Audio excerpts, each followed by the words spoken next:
Anyone who knows anything about music knows AC/DC, whether they want to admit it or not. They're behind some of the most quintessential rock anthems in the world, songs that have brought entire stadiums to their feet. Malcolm and Angus Young have been the backbone of AC/DC from the beginning, and it's not surprising their music speaks to the everyman in a completely non-pretentious, honest way we can all understand. That's because their own lives haven't been smooth sailing, and because, believe it or not, they've been on some of the same difficult journeys as their fans. 10-pound palms. Brothers Malcolm and Angus Young might be larger than life on stage, but in person, it's a bit of a different story. Respectively standing only 5'3" and 5'2", there's a pretty heartbreaking reason for their small stature. Lead pipes contaminated the drinking water on the Glasgow housing estate they lived in. The brothers had early years shaped by the perpetual unemployment of their father and seemingly endless poverty, and the winter of 1963 was the last straw. It was the worst in recorded history, and as temperatures plunged into the sub-zero range, sunny Australia started looking pretty good. The Youngs signed up for a government program designed to encourage immigration to Oz, and it cost the entire family just £20. When they got there, though, they were still at the very bottom and living in the 10 shelters of a migrant hostel. Losing Bon Scott. AC/DC came to a major crossroads early in their run with the tragic passing of frontman Bon Scott. And just what happened on the last night of Scott's life, alone in a Renault 5 parked on a London street, is still a bit of a mystery. Even though the original cause of death was given as acute alcohol poisoning, it was later changed to asphyxiation with the official ruling he had choked on his own vomit after an all-night drinking binge. That's a horrible way to go, but not everyone is convinced that's what happened. According to a 2017 biography by Jesse Fink, the actual cause of death was heroin use. Fink says he interviewed a series of people who were with Scott in the days leading up to his death, who say they were all using heroin. Was Scott? It's unlikely anyone's ever going to come up with a definitive answer. What is known is that the rock world lost a legend that night. Malcolm Young's alcoholism. AC/DC released Blow Up Your Video in 1988, and a tour followed right on the heels of the album. But all was not well behind the scenes, and before the tour even started, Malcolm announced he was going to be stepping out of the spotlight to take care of a problem that had been steadily becoming worse: his alcohol addiction. He said, "It caught right up to me and I lost the plot. Angus was going, 'I'm your brother. I don't want to see you dead here. Remember Bon?' So I took that break and cleaned myself up." I wasn't brain dead, but I was just physically and mentally screwed by the alcohol. Nephew Stevie Young stepped in to take his uncle's place on the tour. And while he was back in time for their 1990 album, it's clear that Malcolm's addiction had had a major impact on the band. When Megadeth joined him on tour, Dave Mustaine remembered, "Someone said, 'Can I get you a bottle of something?' And someone else said, 'All they do is drink tea and smoke cigarettes.'" The deadly concert. AC/DC concerts tend to get crazy, but in 1991, a Salt Lake City concert ended in tragedy when 3 teenage fans were crushed by a crowd surging forward. There were about 4,400 people crammed into festival-style seating, and witnesses testified to a scene where crowds pushed forward, knocked people over, and buried others under a pile of bodies. Just what happened in the chaos differs based on the source, but everyone agrees it was a tragedy. 10 years later, AC/DC returned to play another show at Salt Lake City. Brian Johnson spoke out about the lasting effect it had on them all, saying, "No matter how long ago it happened, you still think about it. You hope and pray it never happens again. That was an awful incident, and it hit us very hard." Losing Malcolm Young. Malcolm Young lost his battle with dementia on November 18, 2017. When AC/DC announced his passing on Facebook, Angus wrote, "As his brother, it is hard to express in words what he has meant to me during my life. The bond we had was unique and very special. Malcolm, job well done." His passing came long after his condition was announced in 2014. Originally vague about his health issues, AC/DC only said he was going to be taking a break and nephew Stevie Young would fill in for him. It wasn't until later that they went public with the fact that Malcolm's dementia had started during their Black Ice tour. Later, Angus would talk more about his brother's fight against dementia, saying, "Sometimes you would look and he'd be there and you'd be, 'Malcolm!' And other times his mind was going, but he still held it together." Brian Johnson's hearing issues. In 2016, rock fans were treated to a confusing moment when AC/DC abruptly announced that Brian Johnson was out and Axl Rose was in. Shortly after, Johnson issued his own statement on what was going on. His doctors told him he had only two choices: quit or face complete hearing loss. He went on to say he was stepping aside not necessarily to protect his hearing, but because he felt it was compromising his ability to perform. He explained, "Our fans deserve my performance to be at the highest level, and if for any reason I can't deliver on that level of performance, I will not disappoint our fans or embarrass the other members of AC/DC." As of 2018, he was enjoying retirement and told the Sunday Times, quote, "The way I look at it, I had a great run." Freddie Mercury's life was magic, but he also faced more than his share of tragedy. Years after his death, the public finds the Queen frontman as fascinating as ever. Here's a look at Freddie Mercury's tragic real-life story. Cool and supportive parents. Just in case you're wondering what sort of awesomely cool parents would name their kid Freddie Mercury, that's not his real name. Mercury was born Farouk Bulsara, which still could have been a pretty good rock star name. His family was Parsi, ethnically Persian followers of the Zoroastrian religion. He spent part of his childhood in India and part in colonial Africa. But in 1963, his family was forced to flee Zanzibar to London after the country achieved independence and poor Africans started targeting wealthier Indian families. In London, Mercury enrolled in graphic design classes at Isleworth Polytechnic. His mother, Jett, told The Telegraph in 2011 that she made him apply for graphic design jobs between all the songwriting he was doing while holed up in his bedroom. Ultimately, after annoying the neighbors with all that noise, he ended up moving out. He's been popular all around the world, and I want to keep his memory alive as much as I can do. Big Teeth Bucky. When Mercury enrolled in Peter's Church of England school in India, he was self-conscious about his prominent upper teeth. His classmates caught on to this particular insecurity and gave him the cruel nickname Bucky. Childhood trauma tends to haunt us for the rest of our lives, and that was indeed the case for Mercury. Even after he became a star, he would cover up his mouth with one hand whenever he smiled. But some people think his teeth might have actually contributed to his distinctive singing voice. The high price of fame. If Freddie Mercury had become a star in the 2010s instead of in the 1980s, his story would have had a different ending. According to The Advocate, he probably became infected with HIV in New York in the summer of 1982. The 2016 book Somebody to Love suggests he was already showing symptoms when he appeared on Saturday Night Live in September of that year in what would be his last U.S. performance. AIDS was still newly emerging in the early 80s, publicly associated primarily with gay men, and Mercury wasn't open about his sexuality. Homophobia in that decade was vicious, and the rise of the AIDS epidemic made some people feel justified in attacking gay men both verbally and physically. So Mercury kept quiet, and some of those fears affected the treatment he sought, the people he told, and his decision to stop appearing in public. Almost coming out. Mercury considered Bohemian Rhapsody to be his greatest achievement, but decades later we're still arguing about what the song actually meant. The singer himself was pretty cagey about it. According to Rolling Stone, he once answered a question about the song's meaning with these words: "I'll say no more than what any decent poet would tell you if you dared ask him to analyze his work. If you see it, dear, then it's there."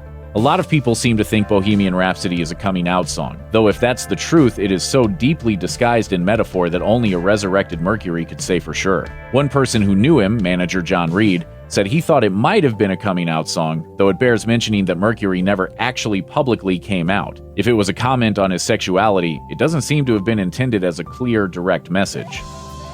Love above all else. One of Mercury's most important personal relationships was with his former girlfriend, Mary Austin. The authors of Somebody to Love attempted to explain why he might have put Austin above all of his gay relationships by suggesting it had to do with his own deep-seated homophobia. But maybe he was really just bisexual. Mercury referred to Austin as the love of his life and his common-law wife. As romantic partners, they were together for 7 years, splitting up when Mercury started pursuing relationships with men. Even then, they remained close. He left most of his estate to her when he died, and he also entrusted her with secretly scattering his ashes. You couldn't deny Freddie the right to be at one with himself. Outstanding contribution to music. Like everyone else in Mercury's life, his Queen bandmates dismissed the gossip around him and remained largely ignorant when it came to their frontman's health problems. In 1989, Mercury decided he wasn't up to doing tours, so the band didn't schedule one following the release of their album The Miracle. By 1990, Mercury was gaunt, sickly, and clearly not himself. His final public appearance was at the Brit Awards when Queen accepted the award for Outstanding Contribution to British Music. The acceptance speech was given not by Mercury, as everyone expected, but by guitarist Brian May. But Mercury did say one quick thing just before the band left the stage. Thank you. Good night. It hasn't been good times all the time for Van Halen. They've endured lineup changes, the consequences of a rock and roll lifestyle, and plenty of health scares. Here are some of the most tragic moments in Van Halen's history. While Van Halen was named after brothers Eddie and Alex Van Halen, their breakout star was colorful lead singer David Lee Roth. He was always good for a quippy quote, bouncing around on stage, and mugging for the cameras. But then in 1985, he left the band, a year after the release of their most successful album, 1984. Why'd you leave?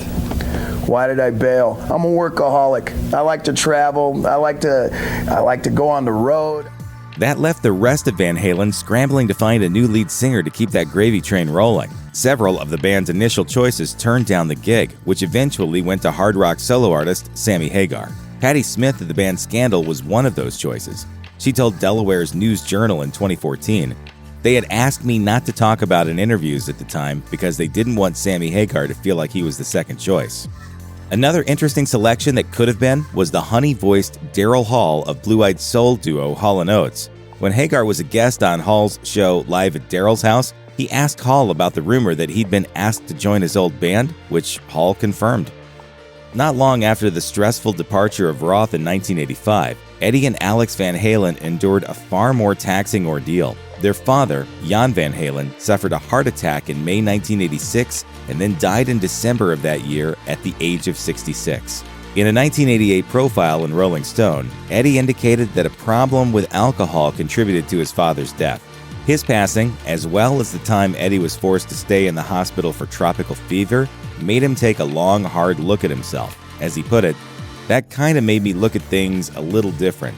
Imagining being in there for an OD or alcohol, like my dad died from, it kind of wised me up." Their father's death shook Alex as well, who enjoyed a reputation as the hardest partier of anyone in the band. He also quit drinking around 1986 and admitted that he didn't want to end up like The Who's Keith Moon or Led Zeppelin's John Bonham, two other legendary rock drummers who died from complications from excessive alcohol consumption.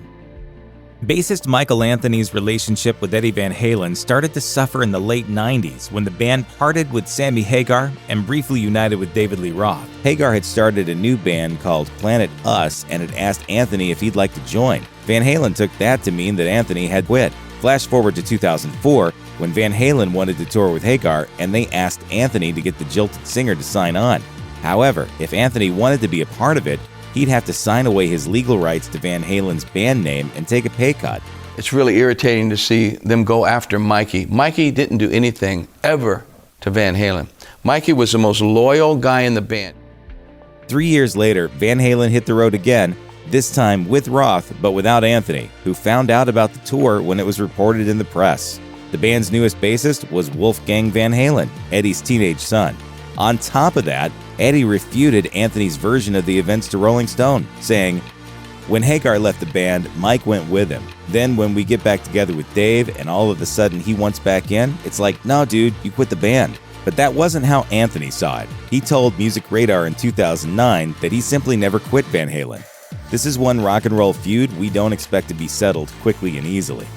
Van Halen has a reputation for being a nightmare on tour, and with that in mind, perhaps the most famous bit of Van Halen lore is the no brown M&Ms rule. The band's 1982 rider included a stipulation that their backstage bowl of M&Ms must be totally free of any brown candies. This wasn't Van Halen acting like a bunch of divas, however. In 2012, David Lee Roth explained that the band's touring show was difficult to set up in a timely manner because the crews in each town were inexperienced with assembling a massive rock and roll setup. So Roth asked his managers to place a clause in the rider banning brown M&Ms. If he spotted the candies in the bowl, it provided proof that the promoter hadn't read the rider, and the band would have to do a serious line check to make sure all of the stage equipment had been installed safely and correctly. If people didn't pay attention to the contract, that led to some bad consequences. For example, at Van Halen's 1980 show in Pueblo, Colorado, when Roth went backstage and found brown M&Ms, he absolutely destroyed the dressing room. As it turns out, he had every right to be mad that the promoters hadn't carefully read the contract. In addition to the M&Ms, the arena's shock-absorbent floor couldn't handle the weight of Van Halen's gear. Even though the floor's requirements were laid out in the rider, organizers ignored that section too. and tens of thousands of dollars worth of damage was done to the area floor. In their 70s and 80s heyday, the members of Van Halen would play a concert in the evening and then they'd go out and party afterward. Everyone, that is, except Eddie Van Halen, who would stay back in his hotel room to write songs, work on guitar riffs, and ingest copious amounts of vodka and cocaine. In 2015, he told Billboard, "I would use them for work. The blow keeps you awake and the alcohol lowers your inhibitions. I was an alcoholic and I needed alcohol to function." Of course, this sometimes backfired, as Eddie once got so wasted that he couldn't even play. His descent into addiction began at a very young age. He started drinking and smoking when he was 12.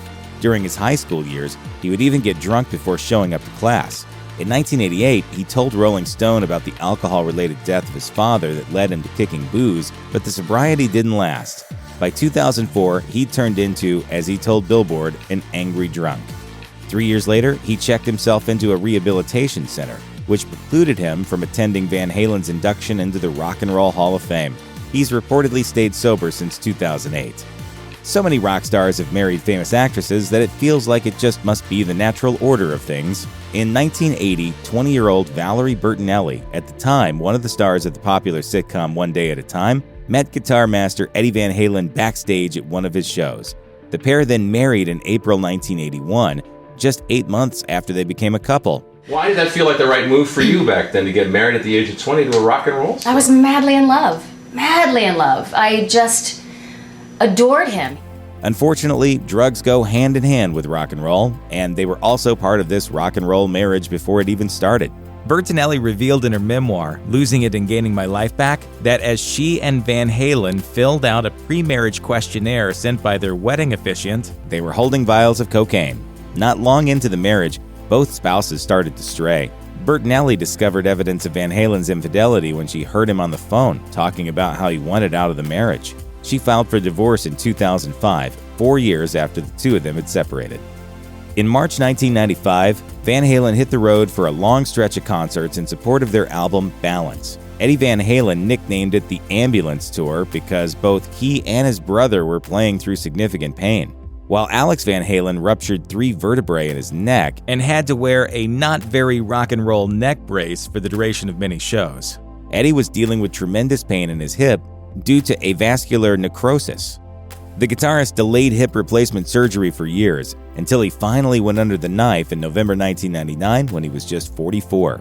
He got his brand new bionic from Dr. John R. Moreland, orthopedic surgeon to the Starrs, who performed similar operations for Liza Minnelli and Elizabeth Taylor. Clearly, there's almost always a painful price to being an aging rock star. Eddie Van Halen was once a habitual chain smoker, and all the cigarettes he went through during recording sessions weren't exactly pleasant for his bandmates. Sammy Hagar described the situation to Ultimate Classic Rock. "I would come home midnight, 1 o'clock in the morning, and I would stink so bad with all my long hair. Hair just absorbed cigarettes and my clothes." Van Halen eventually gave up smoking in favor of vaping, a necessary concession considering that a third of his tongue was surgically removed in 2000. The cancer also spread to his throat, and while he was declared healthy in 2002, he's been traveling to Germany for years to receive special treatments. In November 2019, he was briefly hospitalized for a health issue relating to the cancer, as he was suffering from abdominal pain, an adverse reaction to some of his cancer drugs. Van Halen has an interesting theory about the cause of his ongoing health crisis. Years of smoking aren't to blame. Instead, it's work-related. He told Billboard in 2019, "I used metal picks, they're brass and copper, which I always held in my mouth in the exact place where I got the tongue cancer. Plus, I basically live in a recording studio that's filled with electromagnetic energy."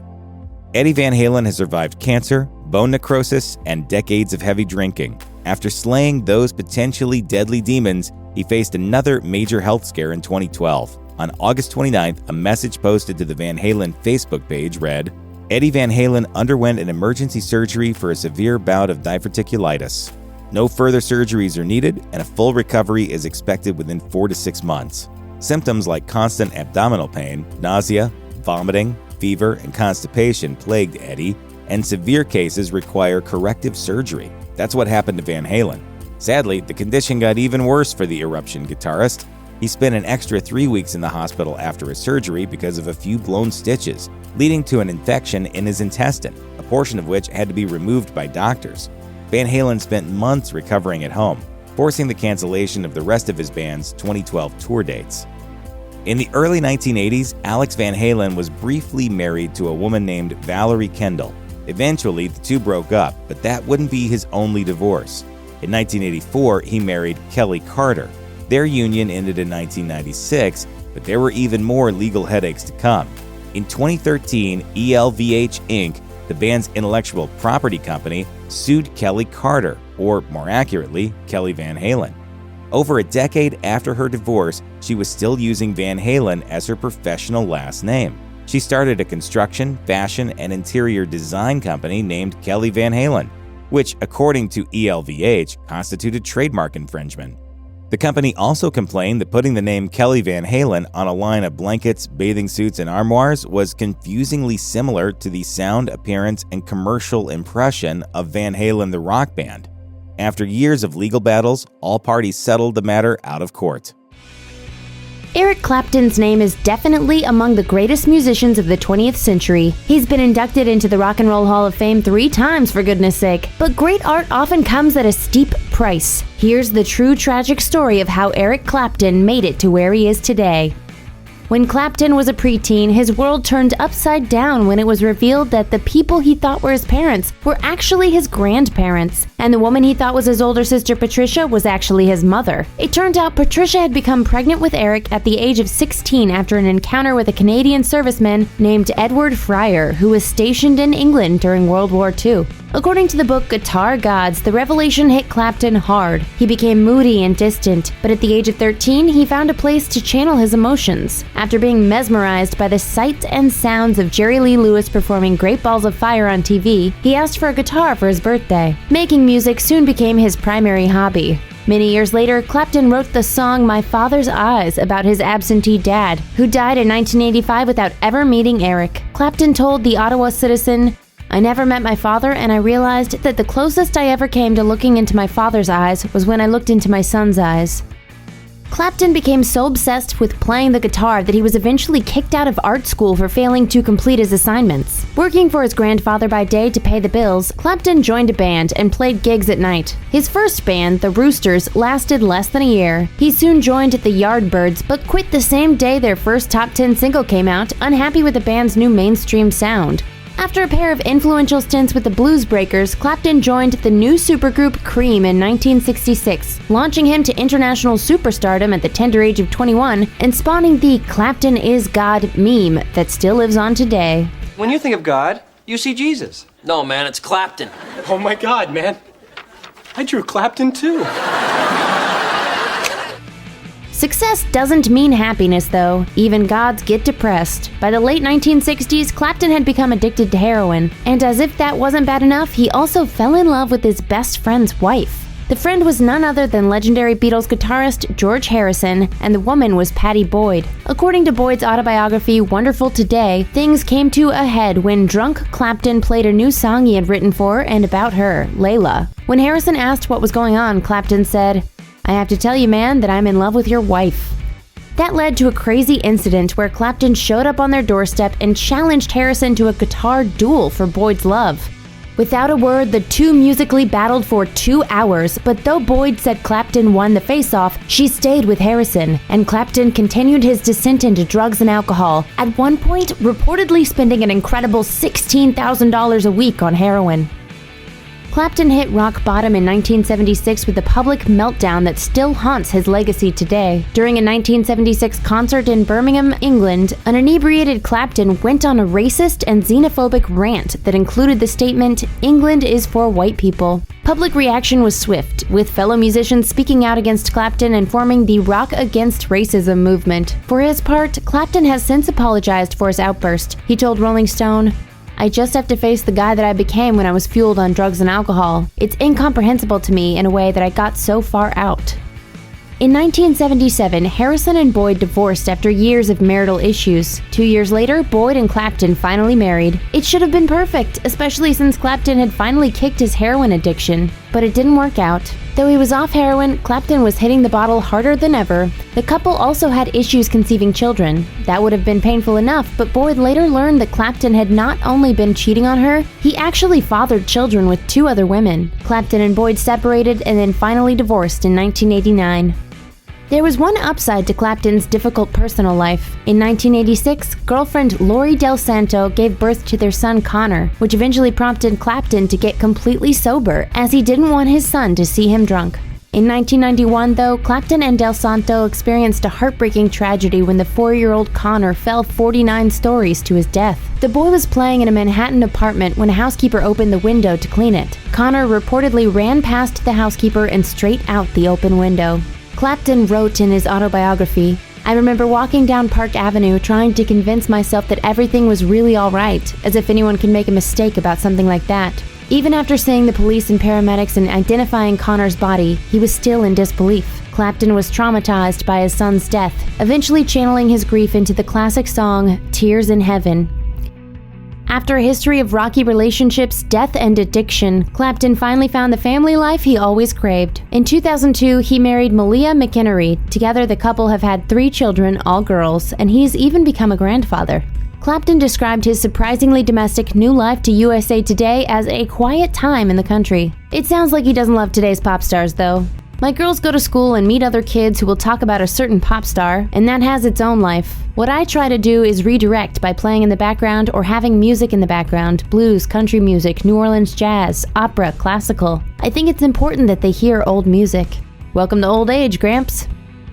In 2016, Clapton revealed that he had been diagnosed with peripheral neuropathy, which can cause numbness, shooting pain, and a lack of coordination in the extremities. Luckily though, so far Clapton is mostly experiencing the symptoms in his legs rather than his hands, meaning it hasn't affected his ability to create and play the music he loves. And in 2018, Clapton revealed on BBC Radio 2 that he is suffering from both hearing loss and tinnitus, which can cause a high-pitched ringing in the ears. He said he has no plans to retire though, as long as people keep coming out to see him. "I'm hoping that people will come along and see me just because, or maybe more than because, I'm a curiosity. It's amazing to myself that I'm still here." Robert Plant is one of the most legendary singers in rock music history, but his life hasn't been all hit records and world tours. In fact, you might be surprised to hear about some of the rough experiences he's endured. Keep watching to discover his tragic true life story. Plant was born in Staffordshire, England, and grew up in a comfortably middle-class house. And his parents pushed him to become an accountant. But Plant had discovered blues music, and he was having trouble pretending to care about his education. As he told The Guardian in 1970, "It was really hard to combine the two and keep a compatible relationship with schoolmasters and parents at the same time as doing what I really wanted to do." Plant left school when he was 17 to pursue his music dreams, which upset his parents. As he recalled, "I got in with this crew, which I'm afraid upset my parents a bit, and the cleft between Mum and Dad and Robert got a bit wider and a bit wider." Luckily for Plant, he managed to make a huge success out of skipping out on that accounting degree, and he managed to eventually patch things up with his folks. As he told Louder in 2020, "I had my moment of professional potential, and because I didn't accept it, I had to leave home when I was 17, so I toughened up pretty quickly. I made my peace with my parents a couple of years later. But it was good. It was what it should be." Although Plant was Led Zeppelin's lead singer, he wasn't the chief executive of the band. That role was filled by guitarist Jimmy Page. 4 years older than Plant, Page was already a seasoned professional musician when he formed the band in 1968. He also had a reputation for being a hard-nosed businessman. So it's not really a surprise that he took the search for a lead singer very seriously. At the time, Plant was a relatively unknown and untested vocalist. Terry Reid, on the other hand, was an established rock singer and songwriter. While he isn't especially famous today, back in the 60s, he was a big enough deal to matter to someone like Jimmy Page. So, when Page began putting together the band that would become Led Zeppelin, he invited Reid to be the lead. But Reid had already committed to being the opening act on several tours. He suggested that if Page could wait a few weeks, they could talk. But Page didn't want to wait. Reid actually ended up recommending Plant to Page, and the rest is history. In 1970, life for Robert Plant was pretty good. Led Zeppelin had become enormously successful. He was newly married to his wife Maureen Wilson, and he had a baby daughter named Carmen. They all lived happily on a farm in rural England with their pet dog and some goats. But Plant was about to experience one of the scariest tragedies of his life, one that still haunts him to this day. In 2016, when Plant was testifying in the copyright infringement trial over the song Stairway to Heaven, he was told that in 1970 he'd attended a concert by the American rock band Spirit and that he'd even played snooker with one of Spirit's members. But Plant maintains that it's impossible that he stole any aspects of Spirit's song because he doesn't remember any of it. The reason that he couldn't remember either of those events was because he'd been involved in a terrible car crash immediately afterward. His wife suffered a fractured skull, while part of the windshield ended up buried in the top of his head. As a result, he suffered memory loss and didn't remember anything about the earlier events involving Spirit. Being a professional singer puts a lot of strain on the body, especially the respiratory system, throat, and vocal cords. Inexperienced singers often strain their voices, but the pros learn early on that taking care of themselves is vital to a long career. Even so, plenty of famous singers have had vocal cord surgery to remove nodules, and Robert Plant is one of the most famous examples. The information about when that surgery happened hadn't been publicized, but fans have theorized based on a noticeable change in Plant's vocals. The years 1972 and 1973 are the most common guesses, as most fans believe the quality of his vocals changed after that. They also tend to believe that he became less adventurous, shying away from the primal howls that marked much of his early work. What confuses things, though, is that Led Zeppelin's 1975 album, Physical Graffiti, contains both contemporary recordings as well as tracks that were recorded years earlier. So the answer to this mystery isn't as simple as listening to one album and comparing it to earlier work. In 1975, Led Zeppelin were poised to start a new tour and record a new album while enjoying their status as the biggest rock band in the world. They'd just come off a huge tour that had earned them plenty of money, and they had every intention of keeping that momentum going. And then came August 4th. On that day, Plant was in the passenger seat of a rented car on the Greek island of Rhodes. His wife Maureen was driving, while their children Carrick and Carmen were in the back seat with a friend. Then the car skidded off the road, sailed over a ledge, and landed in a tree. Plant shattered his right leg in several places, while Maureen ended up unconscious and bleeding. The children were also injured. It took hours for help to arrive, and when Plant finally came out of the hospital, he was in a wheelchair. Carrick had a broken leg, and Maureen had a fractured skull. It was a miracle that they all survived. A Led Zeppelin tour was out of the question, of course. The band did at least manage to rally to record their 1976 album Presence, though Plant had to lay down his vocals from a wheelchair. He also went through a bout with depression, which is reflected in the album's dark lyrics. In 1977, Led Zeppelin was a band trying to get its groove back. They'd been forced to slow down in the wake of the Plant's family car crash. Over the next 2 years, the music world changed around them with the arrival of punk rock, and their album Presence came to be regarded as a relatively minor work in their catalog. As the group embarked on a world tour, they intended to prove that they were still the biggest band in the world. Things got off to a rough start, though, when Plant lost his voice for several weeks, and tour dates had to be postponed. Zeppelin finally got on the road in April, but then on July 26, 1977, Robert Plant received 2 phone calls. The first informed him that his 5-year-old son Carrick was ill. The second call came shortly after, giving him the devastating news that Carrick had died.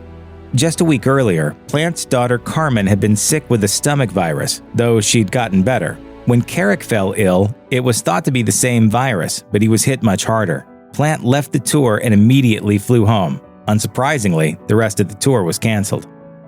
Plant has had one of the most successful careers in rock music history. Not only was he the lead singer of one of the most iconic rock bands of all time, he's also enjoyed spectacular success as a solo artist. In fact, the 4 decades of his solo work dwarf the 12 years he spent in Led Zeppelin. So it's kind of shocking to hear that there was a time when he seriously considered leaving music behind and training to become a teacher. But that's exactly what happened in 1977 when his son Carrick passed away. As he told Louder in 2020, "I was thinking about the merit of my life at that time, and whether or not I needed to put a lot more into the reality of the people that I loved and cared for, my daughter and my family generally. So yeah, I was ready to jack it in." You know, time is swallowed by every move, you know. In 2007, Plant told Rolling Stone, "I lost my boy. I didn't want to be in Led Zeppelin. I wanted to be with my family." Ultimately, Plant was convinced to carry on with music and Led Zeppelin by his friend, Led Zeppelin drummer John Bonham. Plant and John Bonham knew each other long before they were in Led Zeppelin together. They met in 1965 when they were both just 17 years old. Over the next few years, they played in two bands together, the Crawling Kingsnakes and the Band of Joy.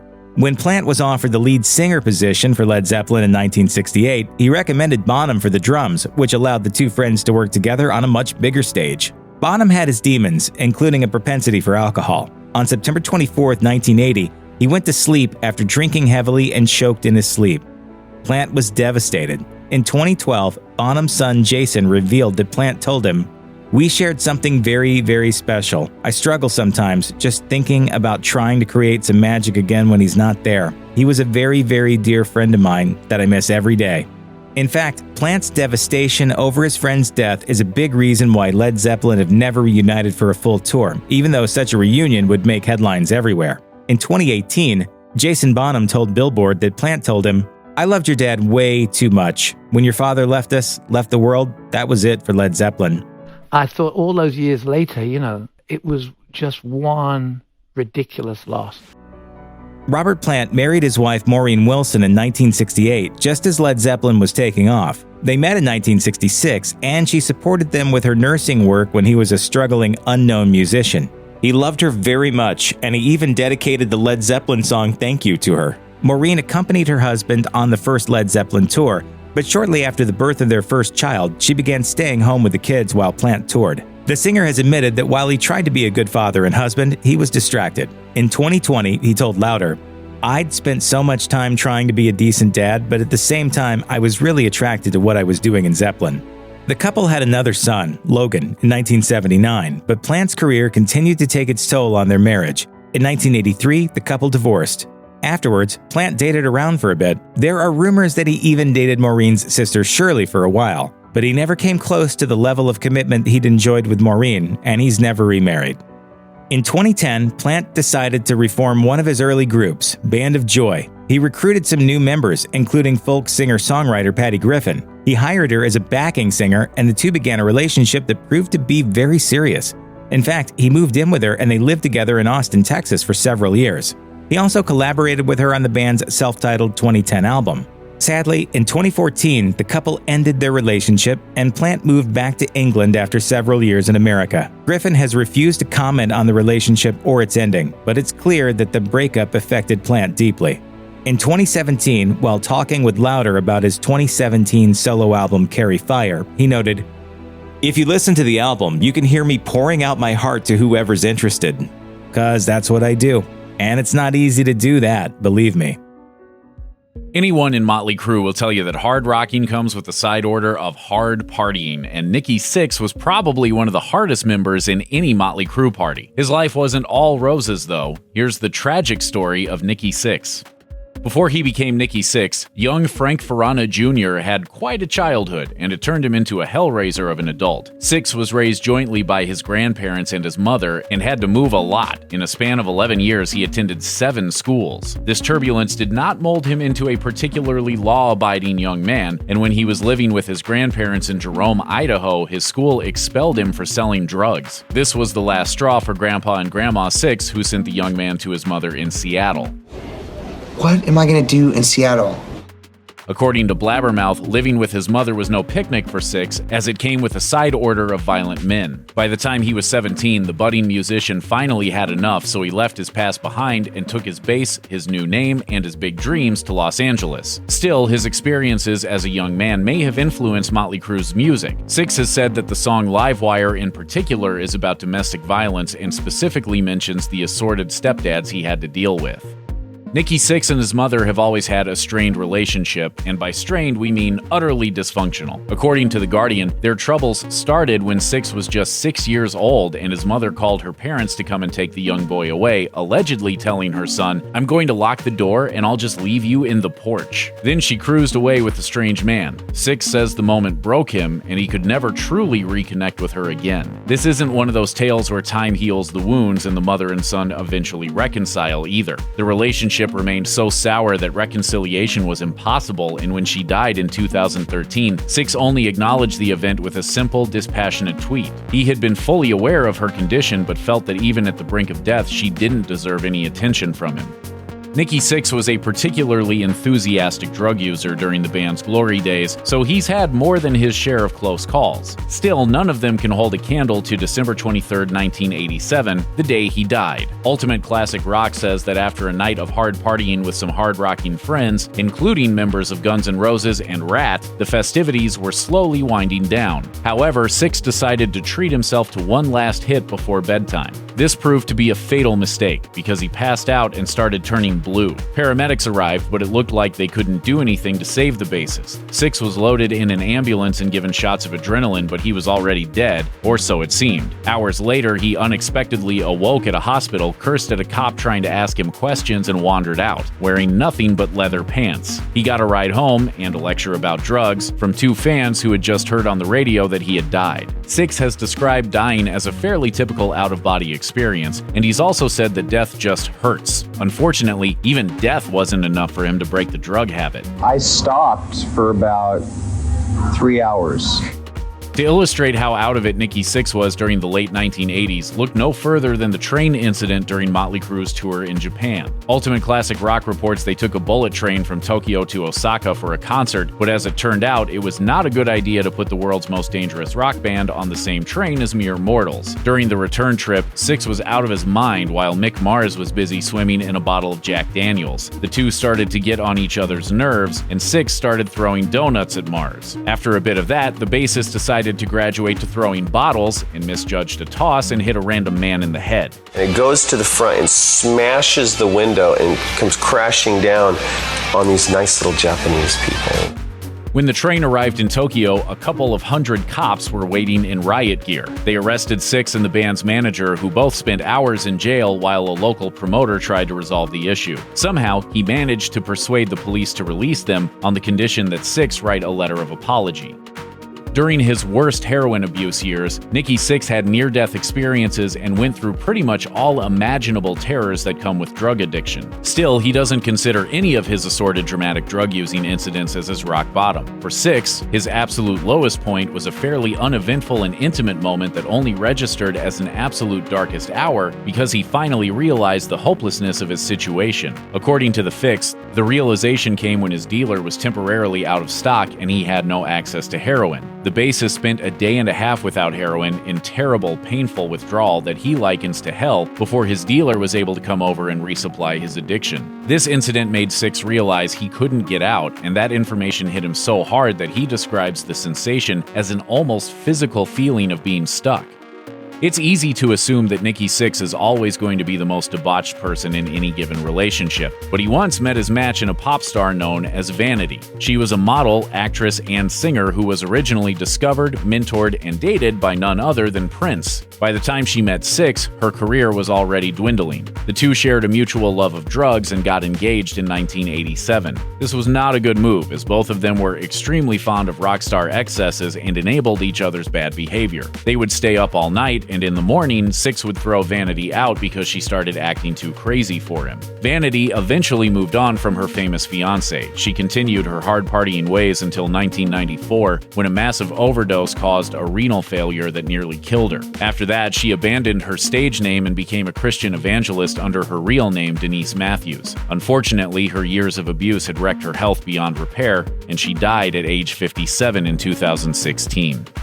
A marriage to a young, restless Motley Crue member doesn't come with much stability and security, and Nikki Sixx has the divorces to prove it. Although he's a dedicated family man these days, the bass man had to trudge through 2 failed marriages to get there. According to heavy metal site Blabbermouth, his second marriage to Donna D'Errico ended in 2007. The divorce proceedings turned nasty when Sixx testified that he had discovered that she had previously been a stripper and even done some high-end call girl work. This sordid past thoroughly freaked out noted saint Nikki Sixx, according to Nikki Sixx. D'Errico's lawyers, on the other hand, dismissed his claims as little more than an amusing attempt at character assassination. I have a strict policy against mixing business with pleasure. Are we clear on that? The fate of Brandy Brandt, the musician's first wife and the mother of 3 of his children, was less amusing. Biography says her 7-year marriage to Sixx ended in 1996, and perhaps not coincidentally, Sixx married D'Errico just 1 month later. Brandt's life then took a very dark and strange turn. The Sydney Morning Herald says the former Playboy cover girl became involved in a large cocaine smuggling conspiracy, and she was sentenced to several years in prison in 2014.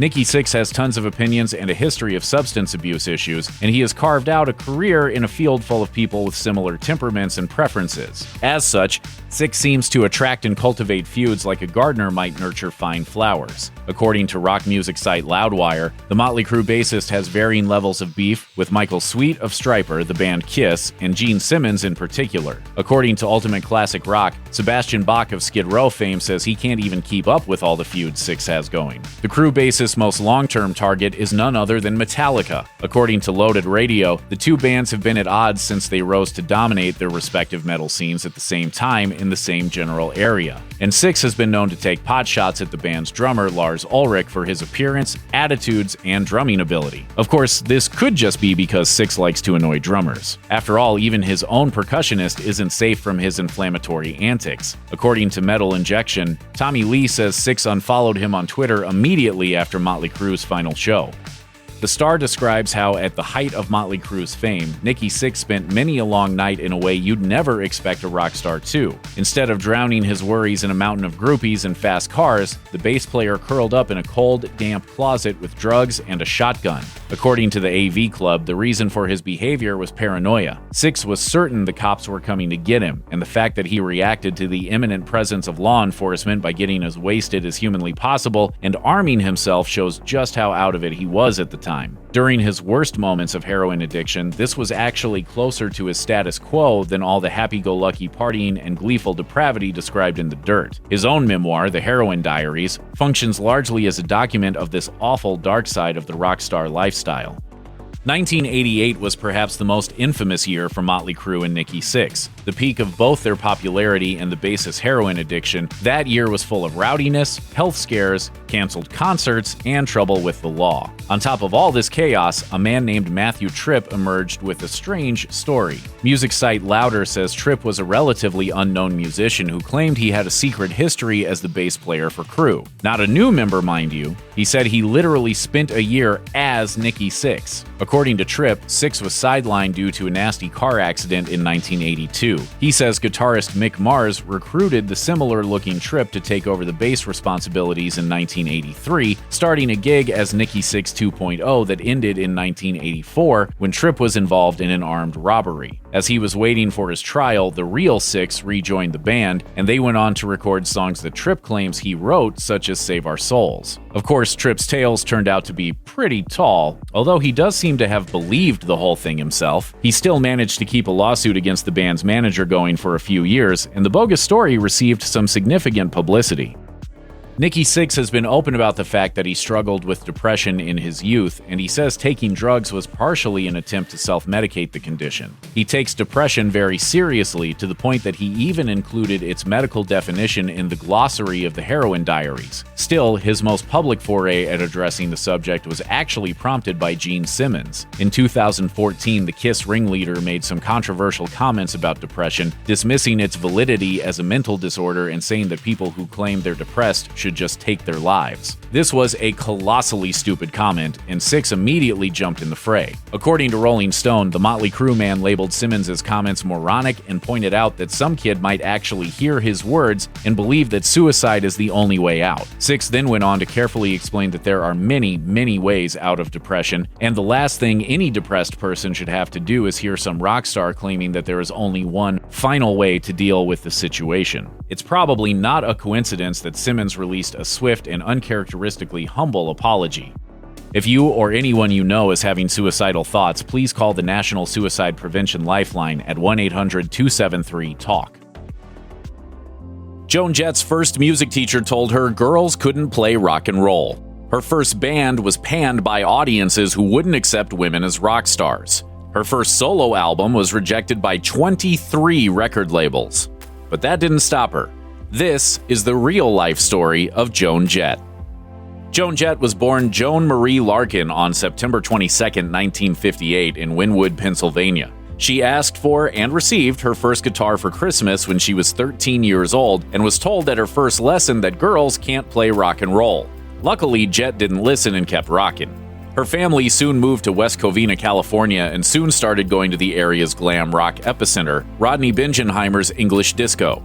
She changed her last name to Jett and modeled her now famous look of black leather, black eyeliner, and a black shag haircut after British rocker Suzi Quatro, who inspired her musically as well as aesthetically. Jett told Rolling Stone, "What Suzi Quatro did for me was make me realize that girls could be successful playing rock and roll. I realized that if I wanted to do that, there were probably other girls like me who probably wanted to do it too." Jett met drummer Sandy West at Rodney Bingenheimer's via producer Kim Fowley. Fowley introduced them to other musicians with the idea of forming an all-girl rock band. The Runaways' official lineup consisted of Joan, Sandy, lead guitarist Lita Ford, bassist Jackie Fox, and lead singer Cherie Currie. Joan and Kim Fowley wrote most of the Runaways songs, including the famous Cherry Bomb. In 2010, Jett explained to the Irish Times, "We wanted to be the Rolling Stones, Led Zeppelin. We wanted to play dirty, sweaty, sexy rock and roll. So when people told us girls couldn't play, that wasn't what they meant. They meant that girls couldn't play rock and roll because it implied sex, which means that they're in charge and owning it." But sexist magazine reviews focused on their youth, gender, and looks instead of their music. Rolling Stone hated the Runaways. And behind the scenes, Fowley was abusive, calling the band members, quote, "dog," while he kept them on drugs and without money of their own, and encouraged the 16-year-old Cherie Currie to wear underwear on stage and pose for scantily clad photographs, comparing her to Lolita. Audiences were also abusive. Jett told the Irish Times, "It's difficult to get across to people what it's like to be spat at. After the gig, I would be dripping in spit and just put my head in my hands and cry out of sheer frustration. I just didn't get what the problem was, but I just can't back down, and being carried off was the only way you'd get me off the stage, not by scaring me off it." The Runaways released 5 albums in 4 years and toured the world. They found more respect and success overseas with #1 albums in both Australia and Japan, and a reception in Japan that Jett compared to Beatlemania. But behind the scenes, things deteriorated. According to Edgeplay, Fowley continued to mistreat band members, denying them schooling and healthcare and playing them against each other. Bassist Jackie Fox quit the band and was replaced by Vicky Blue, who was then replaced by Laurie McAllister. The Runaways played their last show on New Year's Eve 1978 in San Francisco and officially broke up in April 1979 after disagreements about their musical direction. Jett took the dissolution of her band hard. In her documentary, Bad Reputation, Jett said, "How did I personally deal with the crumbling of the Runaways? I drank a lot, starting at 8 in the morning. I was angry. I didn't know how to make sense of a world that gave girls for playing guitars." But things soon turned around for Jett when she began working with producer Kenny Laguna, who would eventually become her manager. Laguna told the Tahoe Daily Tribune in 2007, "I worked with her on a film based on the Runaways' career called We're All Crazy Now and had a vision of what could be. She was fantastic, but no label would take her on. I love Joni, but never wanted to be her manager. But she became a cause." After a frightening hospitalization for a heart infection, Joan went to Europe and recorded and released a self-titled debut album. Back in the States, 23 labels rejected the album, so Laguna and Joan formed independent label Blackheart Records and released it themselves.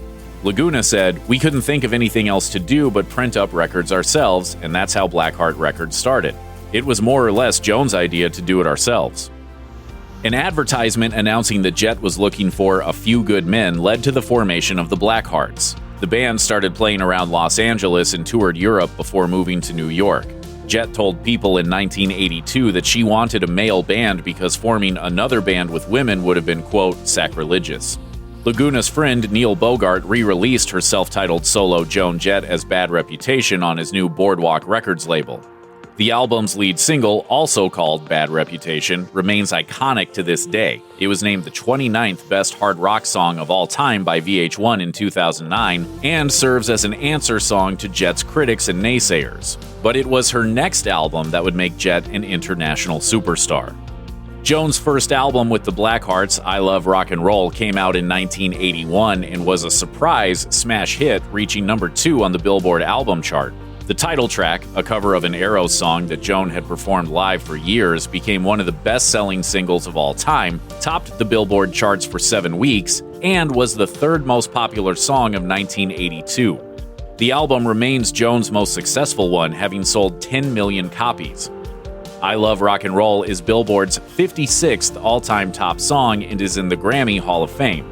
The song's popularity was bolstered by the constant play of its video on the newly influential and groundbreaking MTV, featuring Joan and the Blackhearts moodily swaggering and sneering through a live performance in a dive bar.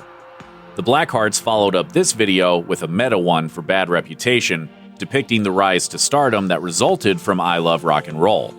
Magazines that had insulted the Runaways now ran articles like Joan Jett is a very nice girl and selling records is the best revenge. 1982 also saw 2 more top 20 hits, including her cover of Crimson and Clover, which became notable for her decision to keep the pronouns and sing about loving a woman.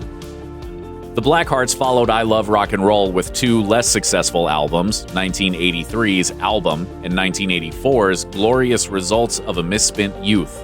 Neither had a hit single, and the latter only limped to number 67 on the Billboard album charts. Critics weren't impressed either, with Rolling Stone writing that Album, quote, doesn't make a very strong argument for Jett as a major talent. In the 1986 album, Good Music fared even worse, only getting to number 105 on the Billboard album charts. But things turned around the next year when Jett appeared on the big screen opposite Michael J. Fox in the drama Light of Day. Critics panned her performance, but her theme song for the film, which was written by Bruce Springsteen, was a minor hit, landing at number 37 on the Billboard charts. That paved the way for her big 1988 comeback album, Up Your Alley, which included the top 10 hit I Hate Myself for Loving You, which charted at the same time as former Runaways bandmate Lita Ford's hit single, Kiss Me Deadly. But that success was short-lived. By the early 90s, the band was floundering again. Blackheart's drummer Tommy Price said that touring had become a grind. We were doing all of these one-off shows. We'd be going to crappy little towns doing a state fair. I went through a phase where I didn't really give a crap because they were gigs I felt like we shouldn't be doing. Jett didn't feel the same way, though. It's always a different audience. You never know really what to expect, so you never really get bored, ever. Though commercial success eluded Jett, artistically the decade led to a new creative flowering, as a resurgence of interest in punk led to the rise of grunge and the Riot Girl movements. After her record deal ended, Jett and producer Kenny Laguna regained creative control, and Jett began working with L7, calling the first time she saw the band live a, quote, religious experience. She also worked with Bikini Kill and recorded an album with the punk band The Gits after the murder of their lead singer Mia Zapata, with proceeds from the album and tour going to the murder investigation. Jett's sexuality has been a subject of discussion and conjecture throughout her career. She has never officially come out, yet has been an LGBTQIA+ icon for most of her time in the spotlight. In Edgeplay, Cherie Currie revealed that she and Joan had been romantically involved during the Runaways. Their relationship is also part of the plot of the 2010 movie The Runaways, which was executive produced by Jett. When asked about her sexuality, Jett told Rolling Stone she was, quote, all-inclusive and told Out that fans should go ahead and, quote, assume away. When her documentary Bad Reputation screened at the LGBTQ film festival Outfest, though, some members of the community questioned its inclusion since Jett wasn't technically out. Jett responded to the criticism, telling the New York Times, "The more you want me to say it, the more I won't say it. I'll just do it. I'm telling my story every day on stage, loud. And if you choose not to hear it because you want me to do it in the way you want me to do it, fine. I'm not going to make you happy then. If this isn't for you, bye. But I think I declare every day, all day long. You know what I say? Eat me." Despite her love of and pride in the Runaways, Jett didn't appear in Vicky Blue's 2004 documentary Edgeplay, a film about the Runaways, and refused to let them use any songs she had written. Of the film, which included allegations about manager Kim Fowley's behavior, Jett told the Montreal Mirror, "If there's going to be a Runaways movie, it should be about what we accomplished, the tours we did, the bands we played with, the people we inspired. I'm not going to participate in a Jerry Springer fest, bottom line." After Kim Fowley died in 2015, Jackie Fox came forward and revealed to the Huffington Post that he had a history of grooming young girls and that he had publicly raped her when she was in the Runaways while other band members, including Jett, watched but did not intervene. Through a representative, Jett denied any knowledge of the incident. She told the New York Times, "If he hurt people, that's not good. It's hard for me to listen to that, but I can't really speak to what they're saying." There's no question that Joan Jett has earned her place as an icon, and she's still going strong, from playing the Warped Tour in 2006 to producing films like The Runaways and Bad Reputation to making social distance music videos during the COVID quarantine. Entrepreneur, film producer, rocker, and fashion icon, Joan Jett's career is a testament to her ability to keep working and stay true to herself and her vision in the face of hardship and failure. In 2015, she was honored with the rest of the Blackhearts and Kenny Laguna with an induction into the Rock and Roll Hall of Fame. In the Blackhearts Hall of Fame essay, writer Jan Ulzinski called her the last American rock star pursuing her considerable craft for the right reasons, a devotion to the true spirit of the music. The Monkees didn't do too badly for themselves, given that they were created as a TV sitcom response to the Beatles, but the Monkees haven't always been blessed with good fortune despite their celebrity. Here's the tragic real-life story of the Monkees. The success of the Beatles movies A Hard Day's Night and Help inspired a group of TV producers to do something similar with an American sitcom. That's how the Monkees were born. The members didn't come together the way bands traditionally do. They auditioned and were selected, not especially for their musical talent, but for TV-friendly qualities like charisma, good looks, and acting skills. Yet band members Michael Naismith and Peter Tork were accomplished musicians, and Mickey Dolenz and Davy Jones also had decent musical chops. The show was conceived like any sitcom. The actors would play characters, and the music was to be strictly pre-recorded, with the band only providing vocals. After the band released its first single and played a few shows, it became clear that they were more than just actors. Even so, the Monkees were never able to shake their less-than-iconic origin story. They became fairly universally known as the Prefab Four, a play on the Beatles' nickname the Fab Four. In January 1967, Peter Tork and Michael Naismith were upset when they listened to their second album, More of the Monkees, and discovered that it was nothing but recycled music from the show. According to AllMusic, the group finally decided to take a stand, demanding creative control. The Monkees were enough of a sensation that the producers couldn't just fire them and replace them with more agreeable performers. So they capitulated, fired the show's music coordinator, and the Monkees finally became the real band that critics had for so long accused them of not being. Creative freedom also meant freedom to disagree, and the band's autonomy also ended up showcasing creative differences. Their third and fourth albums were commercial and artistic successes, but the fifth, The Birds, the Bees, and the Monkees, was starting to feel a little disjointed. Also around that time, the television series was canceled. The band wasn't happy with the sitcom format and thought it should be more of a variety show. The network, in turn, decided to just axe the whole thing. Success in music depends a lot on the preferences of your audience. Success in movies depends on other factors, such as screenwriting, plot, and making enough sense to avoid turning off your fan base. The Monkees' 1968 feature film, Head, failed on pretty much all of those points. According to Night Flight, Jack Nicholson wrote the screenplay, but even that didn't do much to recommend it, because Nicholson was a B-movie actor no one had ever heard of at the time. The band brainstormed the film while high at a party. Then Nicholson strung the ideas together into a screenplay while on LSD. The finished movie was a weird, plotless, disjointed commentary on everything from consumerism to media deception to police brutality to the exploitation of tragedy. It was also a self-deprecating jab at the Monkees themselves. It was poorly advertised, audiences that did see it were confused, and it was a flop. Of course, Head is now a cult favorite and is mostly well-liked by modern critics, but it was both the beginning and end of the Monkees' film career. Peter Tork seemed especially deflated by the failure of Head. In a 2011 interview with The Guardian, he said, "The simile of a rock in the water is too mild for how badly that movie did." Tork soon left the band. The three remaining members stuck it out for another couple albums, but failed to generate any new hits. According to AllMusic, toward the end of 1969, Naismith called it quits too. He'd already released a solo album and wanted to go it alone. Jones and Dolenz recorded a final album, but the two-man version of the Monkees was not what the band had once been. The band officially broke up after that 1970 album. The Monkees ended not with a bang, but a fizzle. Peter quit first, Mike quit second. Davey and I just kept going until nobody offered us any more money. After the Monkees broke up, Peter Tork formed a band called Release, which ironically dissolved before it was able to release a single record. He also attempted to start a production company, but No Trouble reported that enterprise also went nowhere. Tork struggled throughout the 1970s. His money ran out, he was forced to rent his home to a friend to avoid foreclosure, and he ended up moving with his pregnant girlfriend into the basement of David Crosby of Crosby, Stills, Nash & Young. He was also arrested for possession of hashish and had to spend 3 months in an Oklahoma penitentiary. Tork eventually moved away from the music industry altogether. He took a job teaching high school classes and coaching baseball. Ultimately, he had difficulty with the structure of the school system and was fired. Fortunately, Tork was able to turn things around when he quit drinking in the early 80s. He stopped taking drugs not long after that and was finally able to revitalize his music career. But it was a long, hard road to get there.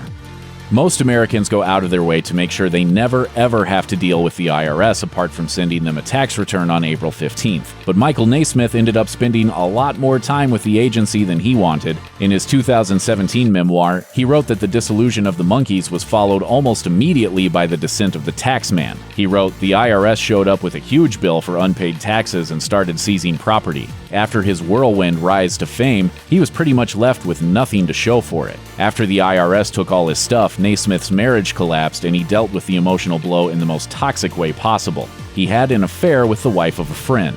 In his memoir, he lamented that he was basically at a career and personal rock bottom. "I had no opportunities as an actor, a player, a singer, a songwriter, or a producer." It wasn't all bad for Naismith, though. Not only was he heir to the liquid paper fortune, he literally was the creator of MTV. Mickey Dolenz also spent a lot of years doing not very much of anything. For a while, his resume's main selling point was not his success as an actor, which predated the Monkees by nearly a decade, or his vocal talents, it was that he was one of the Monkees. That notoriety earned him some small television roles and a few voice acting credits on cartoons like Scooby-Doo and Captain Caveman. At one time, he was neck and neck with Henry Winkler for the role of Fonzie on Happy Days, but that opportunity also passed him by. He told Guitar World, "I remember when Henry first walked into the interview. He saw me and said, 'Oh crap, Mickey Dolenz is here, I'll never get it.' But I'm so glad he did because he was a much better Fonz than I would have been." Dolenz didn't flounder for long. By 1976, he was headed to the UK to star in a musical, and plans to stay for 3 months eventually morphed into a 12-year career as a director and producer. With the power of MTV and with help from others in their orbit, Dolenz, Jones, and Tork got together for a 20th anniversary Monkees reunion tour in 1986 that exploded into an unexpectedly huge hit. By the 1990s, the former Monkees were all off doing their own things, but the 30th anniversary was approaching. According to AllMusic, the band got together to talk about the impending anniversary, discovered they still had some musical chemistry, and recorded a new album. The 1996 album Justice became the first Monkees record written and produced entirely by Naismith, Tork, Jones, and Dolenz. When the band decided to start touring again, all of their creative differences and personal animosities started to resurface. Naismith dropped out of the tour early on, and the remaining band members weren't quiet about how that made them feel. The remaining 3 toured again in 2001, but this time it was Tork who abandoned ship, although Jones and Dolenz said they fired him. Tork later complained that Jones and Dolenz drank so much on the tour that they became mean and abusive. But it wasn't just Tork clashing with Jones and Dolenz. Evidently, Jones and Dolenz weren't getting along swimmingly either. In a 2009 interview, Jones said he couldn't imagine sharing a stage with Mickey Dolenz ever again. Ouch. Things weren't going awesomely for Michael Naismith either. In 2010, Naismith's wife left him, and in the middle of all of that emotional turmoil, he started to go blind. Naismith wrote in his 2017 memoir Infinite Tuesday, an autobiographical riff, "I lost my sight to cataracts and at the same time lost my flexibility to an undiagnosed condition that crippled me, making it difficult and painful to walk. I was essentially helpless, a captive in my home." Fortunately, Naismith's blindness was reversible. Cataract surgery restored his sight, but his strange crippling illness was more difficult to overcome because no one knew what it was. The illness left him largely unable to use his left hand, and his right foot was useless enough that he had to drag it when he walked. The specialists he visited mostly just scratched their heads and offered him pain medication. The good news is that the illness, whatever it was, eventually went away on its own. Naismith, a Christian Scientist, believes prayer and medication cured him. The Monkees got together once again in 2011 and went on tour, only without Michael Naismith, who by then had inherited his liquid paper fortune. The 45th anniversary tour actually went shockingly well for rockers, clearly past their prime, though after a summer of traveling around North America, the band members, who were all well into their 60s, chose not to add more dates to the tour. Then in February of the following year, Davy Jones died of a heart attack. Jones's death shocked everyone who knew him. A business associate told CNN he was a vegetarian and there was not an ounce of fat on the guy. He lived on the beach in Florida and ran miles every morning. He couldn't have been in better shape. That, finally, was the end of the Monkees as a foursome, but Michael Naismith joined the remaining two Monkees for a short set of reunion performances, each of which featured a tribute to their fallen bandmate. In February 2019, the Monkees took their most recent blow. Peter Tork finally succumbed to the rare form of head and neck cancer he'd been battling for a decade. Tork was first diagnosed with adenoid cystic carcinoma in 2009. 2 years later, he told Rolling Stone that the surgery he'd undergone to remove the cancer had been a success. He wrote, "My checkups have been clear ever since. I'm excruciatingly lucky. I count my blessings every day." Cancer doctors will always hesitate to say cancer is cured, and for good reason. It can come back even years after it's disappeared, and when it does, it's often resistant to the treatments that took it down the first time. After Tork's death, the two remaining Monkees posted heartfelt messages in their bandmate's honor. Naismith was especially profound. He wrote, "It's going to be a rough day. I share with all Monkees fans this change, this loss. Even so, PT will be a part of me forever, and the Monkees will be part of us."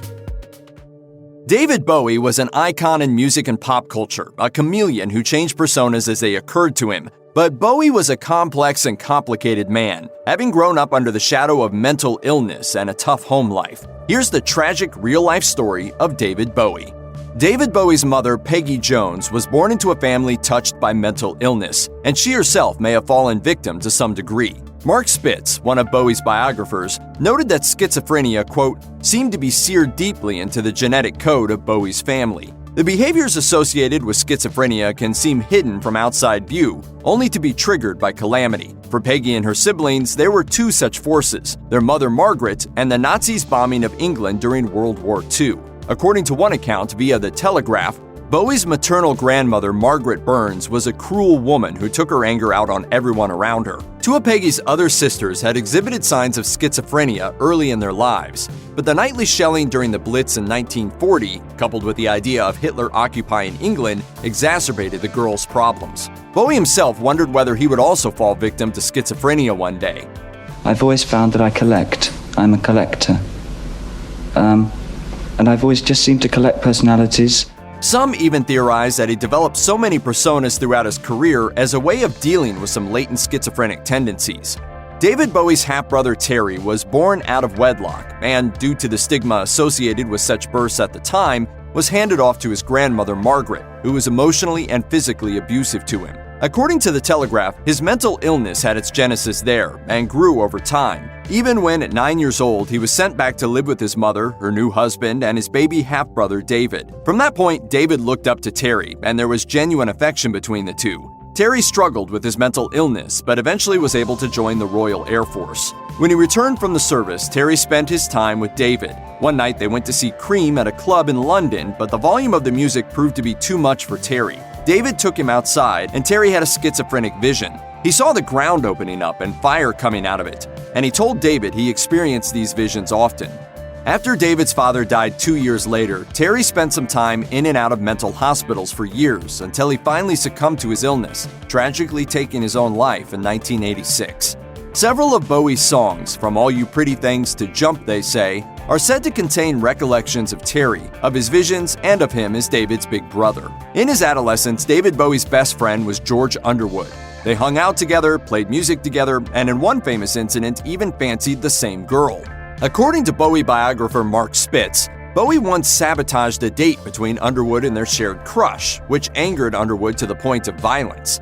Just walked over to him basically and turned him around and just went whack, without even thinking. After it was determined that Bowie had sustained a serious injury, he was sent to the hospital. According to one account, doctors noted the muscles in his eye were damaged. He could still see and wouldn't lose his eye, but for the remainder of his life, his left pupil would be permanently dilated.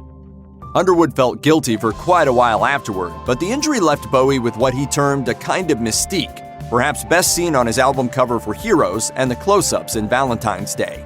When Bowie died in 2016, many LGBTQ fans and performers paid their respects, often noting his influence in their lives and in queer culture, particularly in the 70s. Then, immersed in his Ziggy Stardust and Thin White Duke personas, Bowie played with androgyny as few performers of his stature had previously.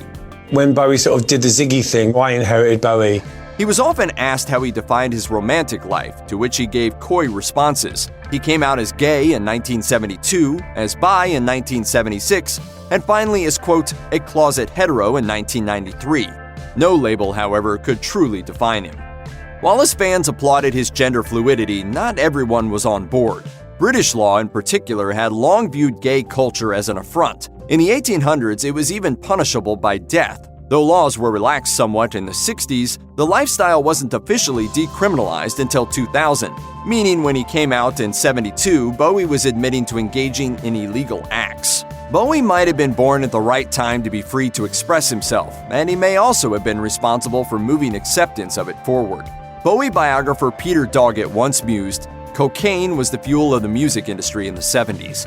If that's the case, Bowie was well fueled for much of the decade to almost crippling effect."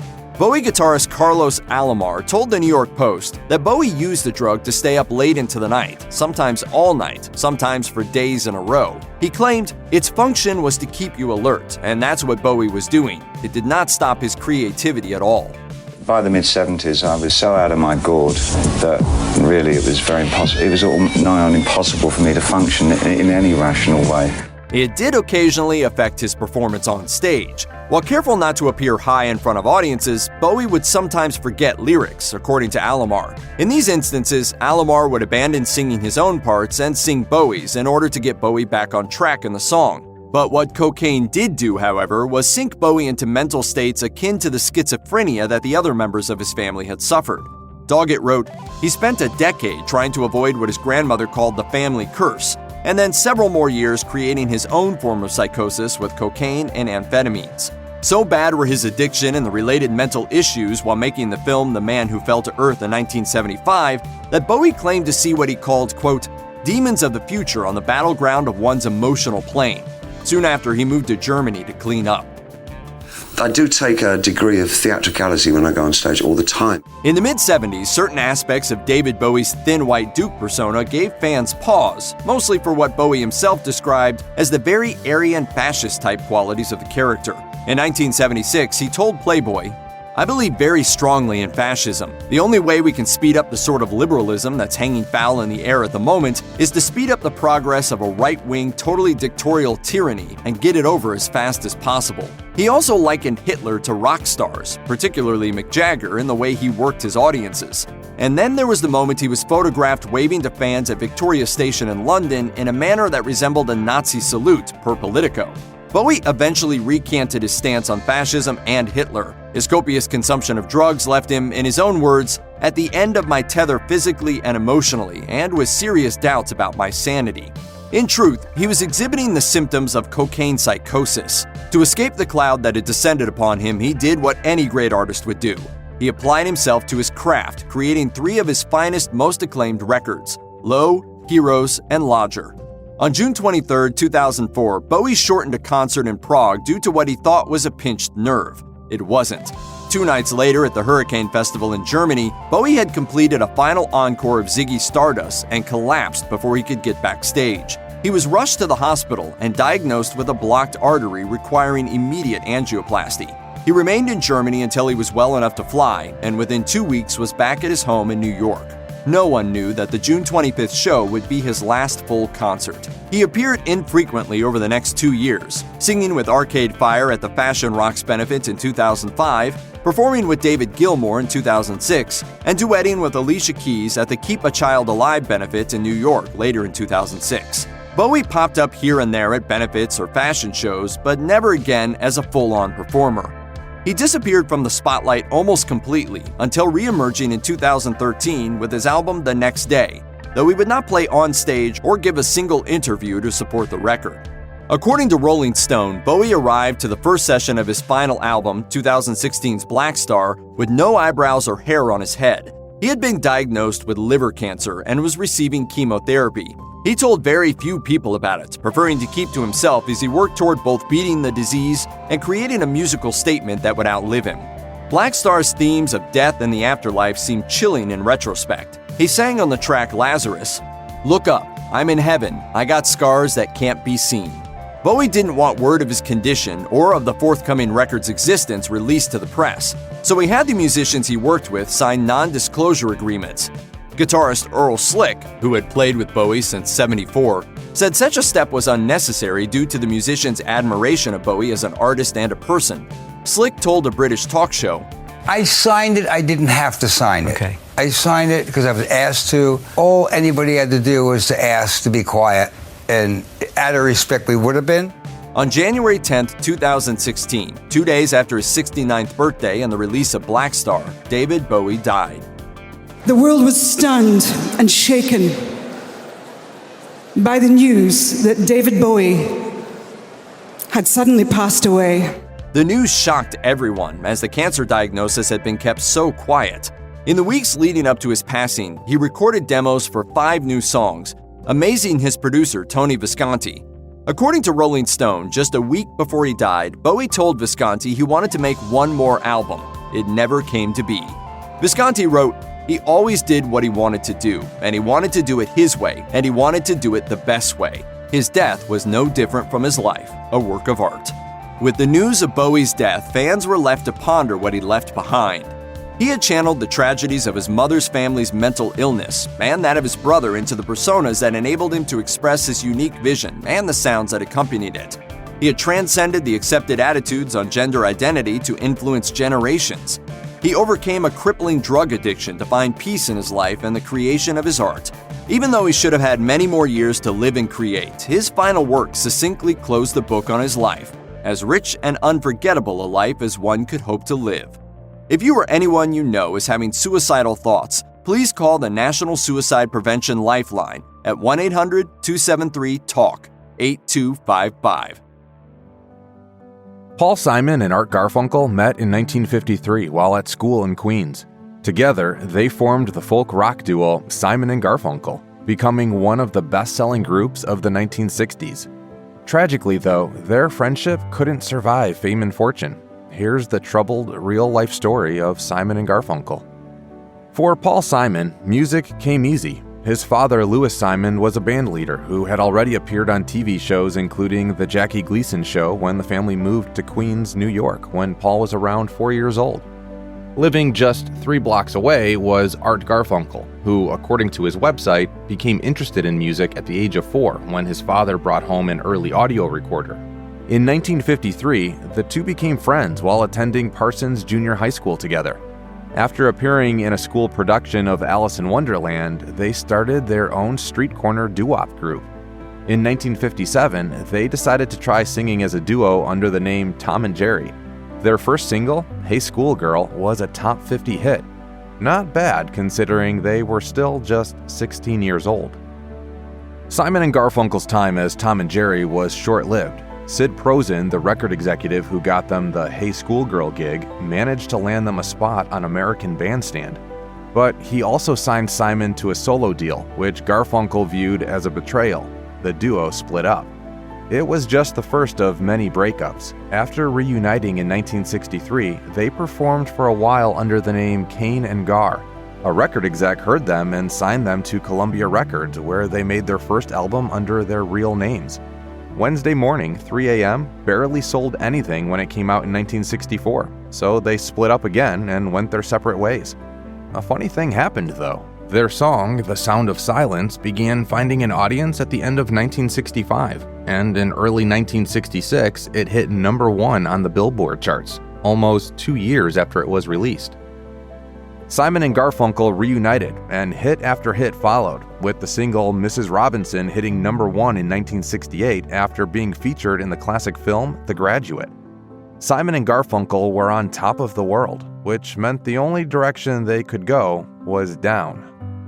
1970 would prove to be the biggest year ever for Simon and Garfunkel. It would also effectively be their last together. Tensions arose between the pair while working on what would become their final studio album, Bridge Over Troubled Water. At the same time, the duo was cast by the Graduate director Mike Nichols in his latest film, Catch-22. But shortly before filming, Simon's role was cut from the script.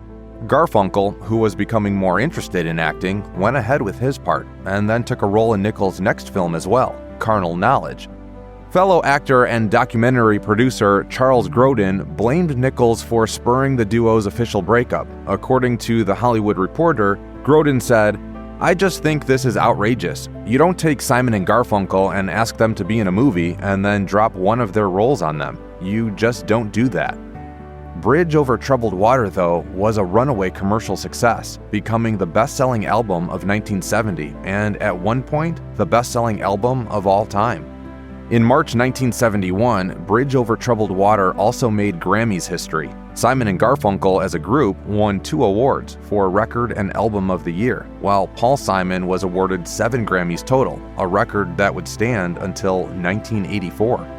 The accolades were bittersweet, though, because by then the duo had broken up once again, and this time it would be permanent. Sort of.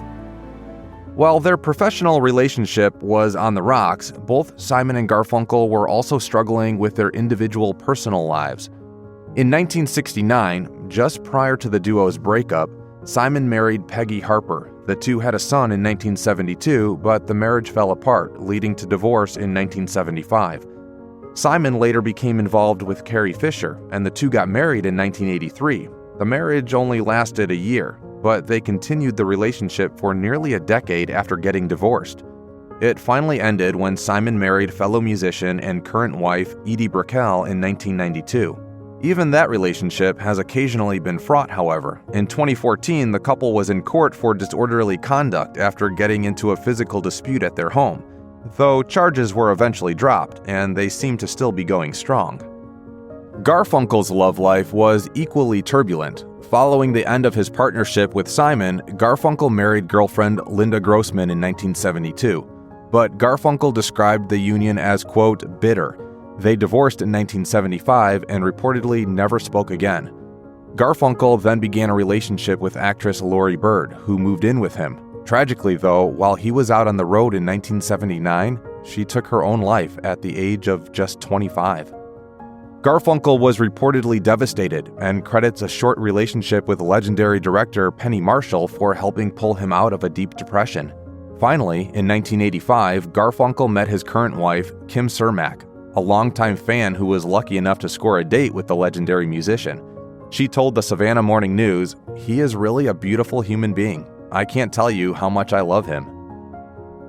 In the turbulent years following the end of Simon and Garfunkel, Simon launched a highly successful solo career, producing 8 albums between 1970 and 2000, songs that dealt intimately with the saddest and darkest moments of Simon's life. In 1972, he discussed his mental health struggles with Dick Cavett, explaining the benefits of psychoanalysis. I think I was pretty crazy when I started. And I think I'm at a level of craziness now where I can just walk around and be okay. In 1984, Simon revealed to Playboy that he became, quote, immobilized by depression until he finally got the help of a psychiatrist who helped him find answers within himself. He said, "Most people look at me and wonder, how could that guy be depressed?" The answer is that Simon was dealing with the same things as many people, famous or not, self-doubt and self-esteem issues. You could say that being short is bad news, not having a voice that you want, not looking the way you want to look, having a bad relationship. Some of that is real, and if you start to roll it together, that's what you focus on. I was unable to absorb the bounty that was in my life. If you've ever achieved something absolutely wonderful only to have someone pop your balloon, Paul Simon knows just how you feel. In 1984, he was inspired by South African music to create a new album combining musical traditions. He called it Graceland, and he flew to South Africa to record with local African musicians. The album, which was released in 1986, earned Simon 2 more Grammy wins, but it also brought with it a ton of controversy. That's because some accused him of breaking the cultural boycott against the apartheid government of South Africa.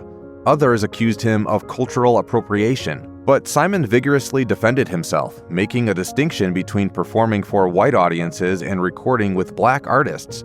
In 2012, he told National Geographic, "What was unusual about Graceland is that it was on the surface apolitical, but what it represented was the essence of the anti-apartheid, in that it was a collaboration between blacks and whites to make music that people everywhere enjoyed. It was completely the opposite from what the apartheid regime said, which is that one group of people were inferior. Here, there were no inferiors or superiors, just an acknowledgement of everybody's work as a musician.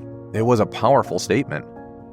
In 1990, Simon and Garfunkel received one of the most prestigious honors a musician can have. The duo was inducted into the Rock and Roll Hall of Fame, and they celebrated by treating the world to a Hall of Fame level diss. During their induction, Garfunkel ended his speech by saying, "I want to thank most of all the person who has most enriched my life by putting those songs through me, my friend Paul here." To which Simon replied, "Arthur and I agree about almost nothing. But it's true, I have enriched his life quite a bit." Simon seemed to be joking, but he no doubt received some satisfaction that in 2001 he was inducted into the Rock and Roll Hall of Fame again, but this time as a solo act. So, did either of them ever have issues with drugs? Simon and Garfunkel is poetry. Yes, it's poetry. It is the poetry of drugs and promiscuous sex. Honey, they're on pot. Turns out she was right. Simon told Dick Cavett in 1972 that he had quit drugs as well as smoking, but it took a lot longer for Garfunkel to give up his vices. In 2004, Garfunkel was arrested for possession of marijuana when his limo was pulled over for speeding. That time he got off with a fine, but he was arrested again in 2005 for driving while smoking a joint and ended up having to go to court. In 2010, though, Garfunkel quit smoking for good, and for good reason. After reunions in 1980, 1983, and 2003, Simon and Garfunkel went out on the road again in 2010. But during their first show, Garfunkel's voice suddenly gave out. It turned out he had a paralyzed vocal cord that required rehab that required him to quit his smoking habits. The tour was postponed, and then eventually canceled when it took Garfunkel much longer than expected to recover. Simon felt Garfunkel hadn't taken the rehab seriously and blamed Garfunkel for stringing him along. In the book, Paul Simon, The Life, Simon told author Robert Hilburn, "He let us all down. I was tired of all the drama. I didn't feel I could trust him anymore."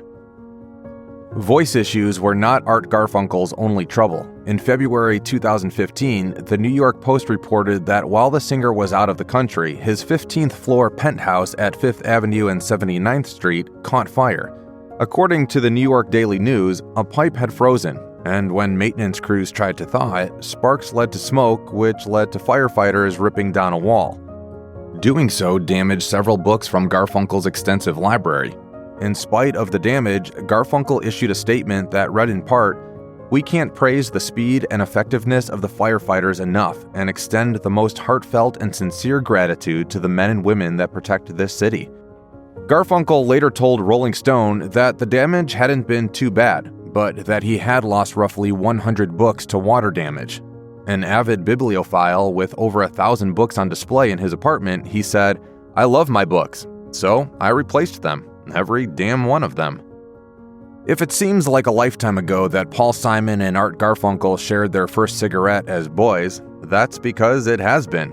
In the 60-something years since the musicians first met, they have produced albums both together and separately, pursued successful solo careers, written books, acted in movies, and traveled around an entire world that knows who they are. And one of them is tired of it all.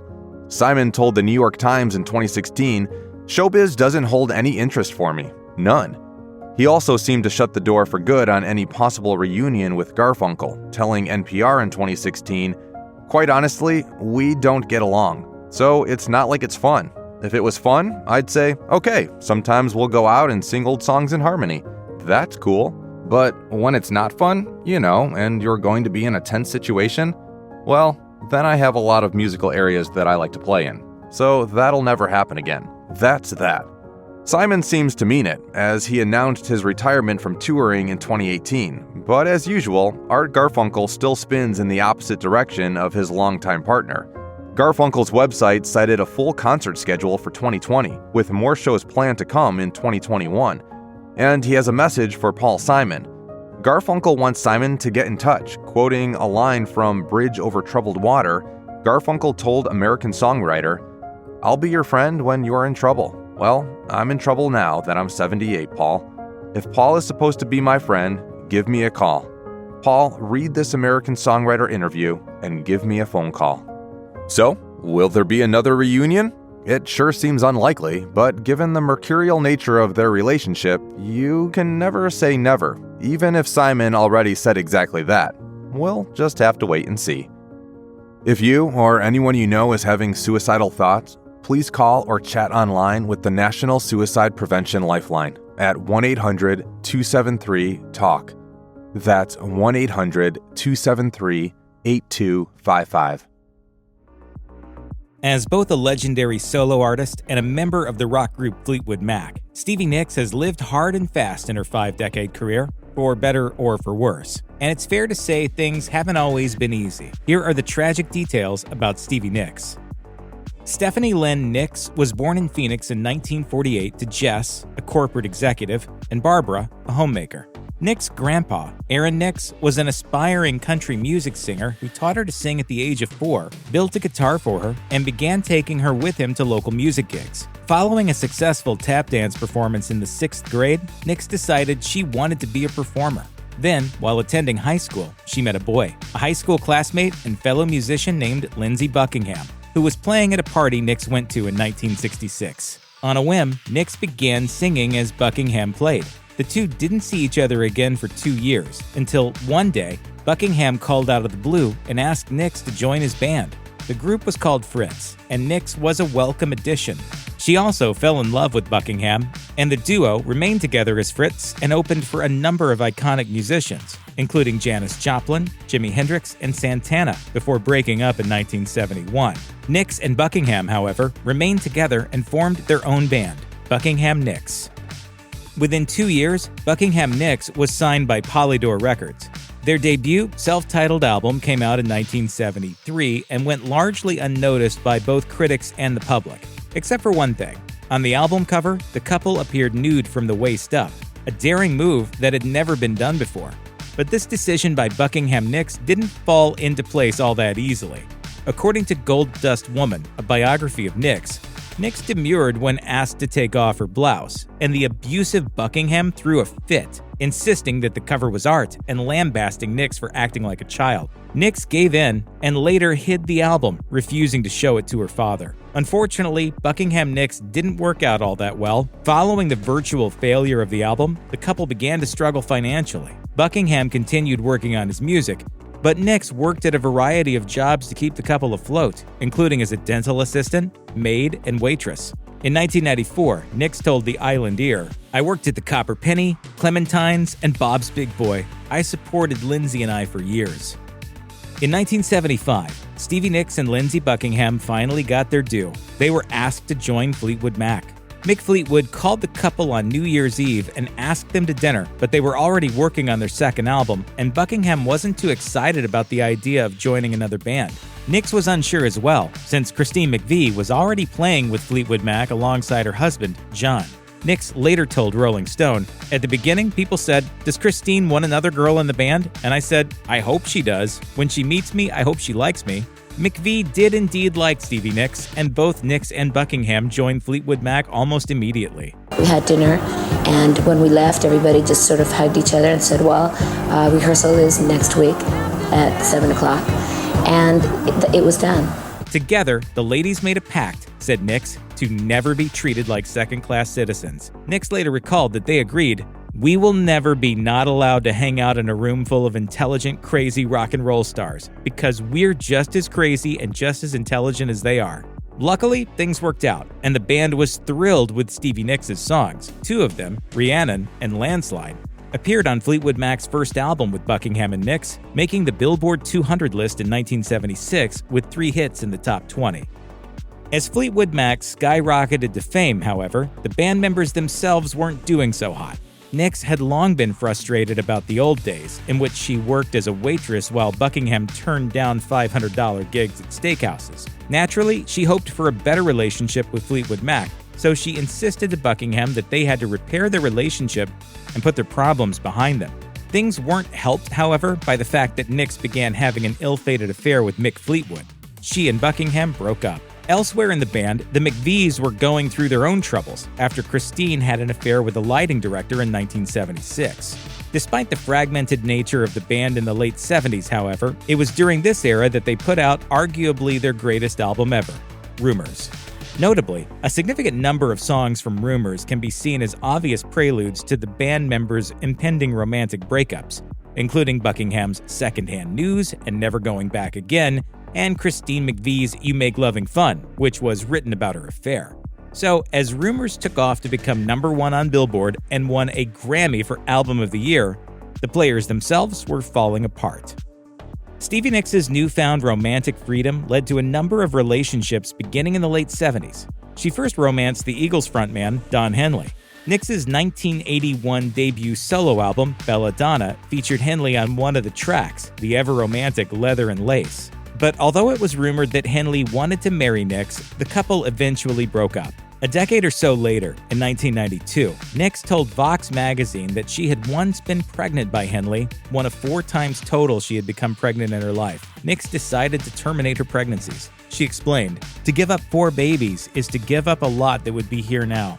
So that bothers me a lot and really breaks my heart." In 2009, Nicks elaborated further to the West Australian, "I chose purposely, my choice, to not be married or have children so I could follow being a true artist."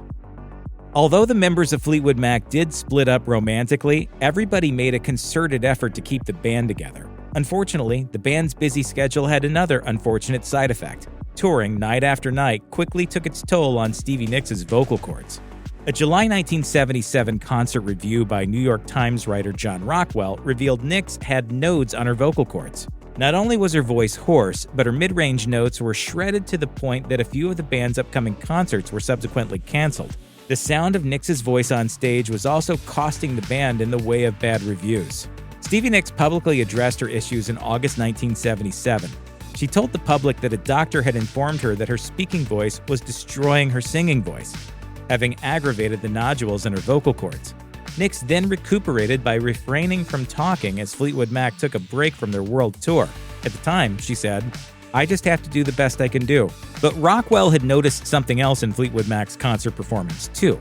He wrote, "Nicks pushed her lackadaisical loopiness too far. She managed to come in on cue and to remember her words, but at her worst, she looked like a glamorous female equivalent of Joe Cocker, and in general, her slack meanderings were more a cause for concern than for fascination." What Rockwell did not say outright was that Nicks, at this point, was overindulging in drugs and alcohol.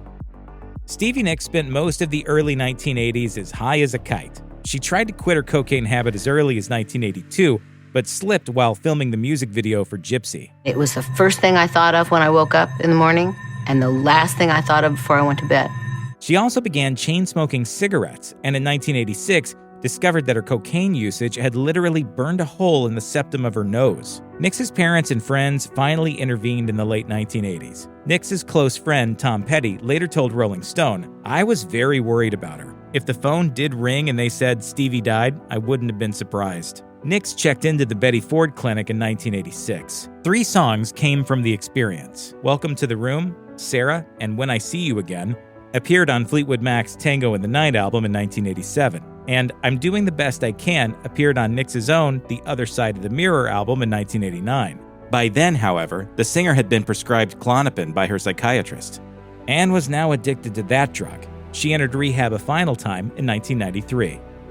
In 1998, Nicks told People magazine that she remembered very clearly that day in 1986 when her plastic surgeon told her that if she wanted her nose to remain on her face, she had to stop using cocaine. Another told her one more snort could cause a brain hemorrhage, but her stints in rehab subsequently caused the petite singer's weight to go up to 175 pounds. At the end of her 1994 tour, Nix decided, in her own words, "I would never sing in front of people again. Singing is the love of my life, but I was ready to give it all up because I couldn't handle people talking about how fat I was." Unfortunately, Stevie Nicks' weight became the talk of the music world, and it has been suggested that it had an effect on her success in the music industry, with album sales taking a particular hit. This side effect wasn't lost on Nicks herself, who vowed not to go on stage ever again if she didn't lose that weight. In the end, she embarked on a high-protein, low-carb diet in 1995 and ended up shedding 30 pounds.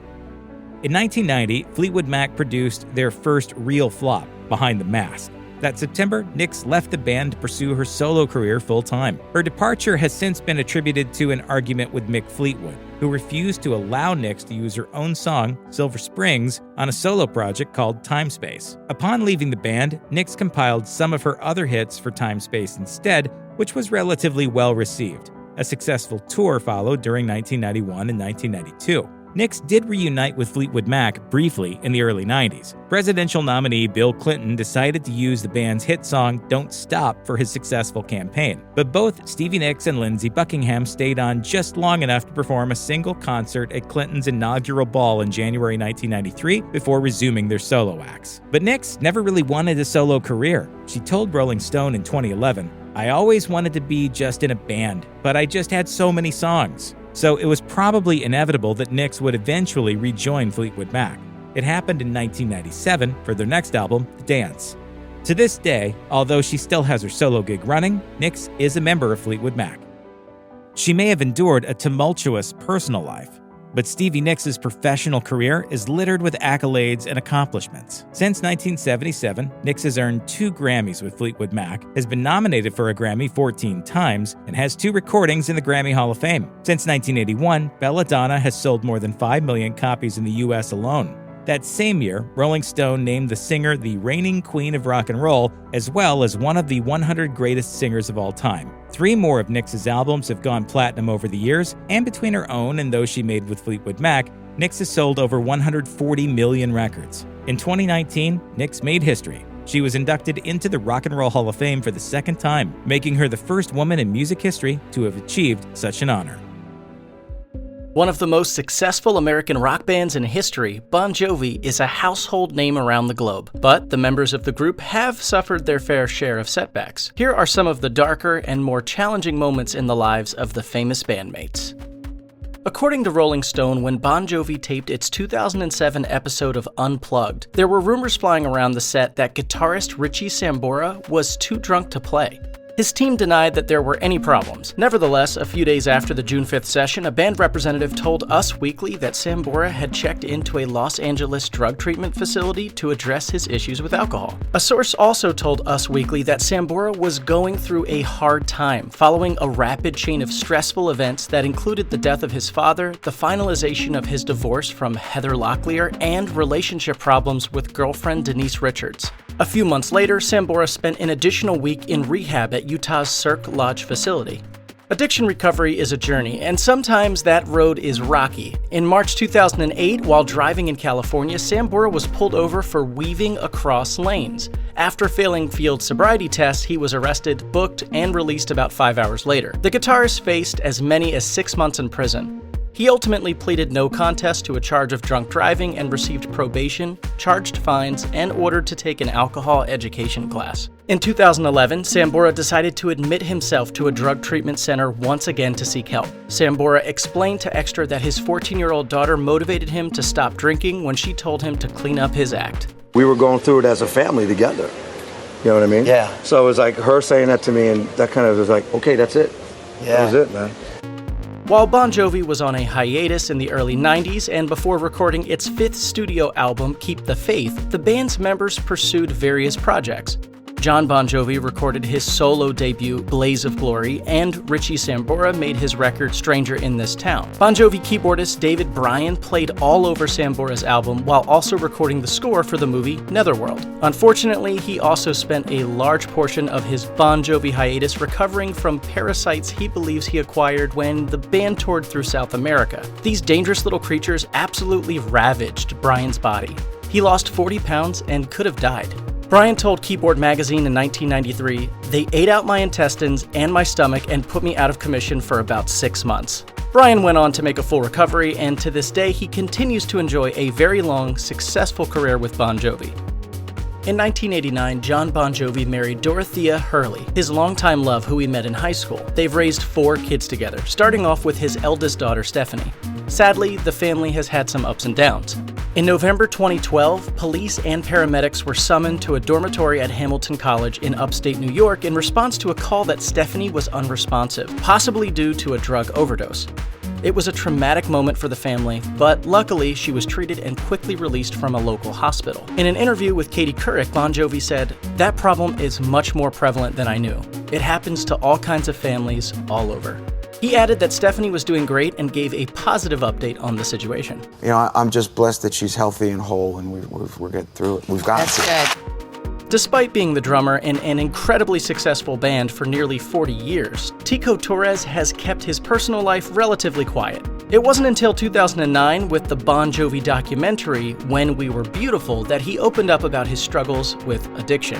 He explained in the documentary, "I was killing myself with drinking years ago. I was the kind of person who wouldn't drink for months and then just load off 2 bottles. His bandmate, Jon Bon Jovi, confirmed it. He had a lot of demons. He was a really bad drunk. He'd get in a lot of trouble with a lot of people. As of the making of that documentary, Torres considered himself a sober, recovering alcoholic. After 30 years with the band, guitarist Richie Sambora abruptly quit Bon Jovi in 2013. Sambora said that there was no bad blood between him and his bandmates, and he had made the decision quickly between legs of a tour. He elaborated on the Today Show Australia. I just started spending time with my kid between legs, and my spirit wouldn't pull myself out of the door. I just needed to be home. Sambora's sudden departure blindsided the other members of the band. According to The Mirror, Jon Bon Jovi said, "Everything was great and we were just coming off of a break, but he never came back to work again. It was a shock." A couple years after the split with Sambora, Bon Jovi released Burning Bridges, the band's final album on Mercury Records. That title was a not-so-thinly veiled announcement that Bon Jovi was frustrated and ready to break free from Mercury. Losing Sambora and leaving his record label left Jon Bon Jovi in a very low place that lasted for years. He told The Mirror, "There was a lot of darkness, really. I was going through a difficult period and it felt like the weight of the world was on my shoulders." Bon Jovi worked hard to make it big, and the band finally did when back-to-back singles You Give Love a Bad Name and Livin' on a Prayer from the 1986 album Slippery When Wet topped the Billboard Hot 100 singles chart. The support tour for the album took up most of 1986 and 1987. Then they had to head back into the studio to record the 1988 album New Jersey. Achieving and maintaining that kind of success and fulfilling all the duties it requires can leave a person physically, mentally, and emotionally drained. According to The Mirror, that's how Jon Bon Jovi was feeling in the early 90s when he suffered a breakdown. In fact, those feelings were so awful and strong that he almost made a devastating decision. While on his way to see a psychologist, Bon Jovi was driving along the Pacific Coast Highway in California, and he considered jumping out of the moving car and ending it all. Fortunately for everyone, that didn't happen, and he went on to create decades of great music, be inducted into the Rock and Roll Hall of Fame, and consistently inspire his fans all around the world.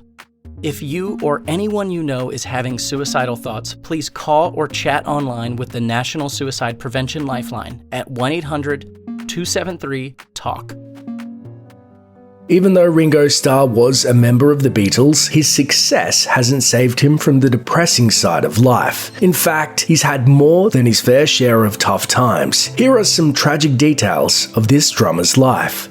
All 4 of the Beatles famously hailed from Liverpool, one of England's largest cities and home to large populations of working and middle-class people. But while John Lennon, Paul McCartney, and George Harrison all grew up in homes that were secure, if not wealthy, Starr's upbringing was a bit more economically unstable. As his childhood neighbour Mary Maguire Crawford was quoted in The Beatles, a biography, he was not a barefoot, ragged child, but like all of the families who lived in the Dingle, he was part of an ongoing struggle to survive. The Dingle was an especially depressed neighborhood. full of tiny, decrepit homes with poor ventilation. The only place for kids to play was a local park, where all the coal smoke from area chimneys hung thick in the air. Those circumstances were made all the more trying when Starr's father abandoned the family when Ringo was only 3 years old.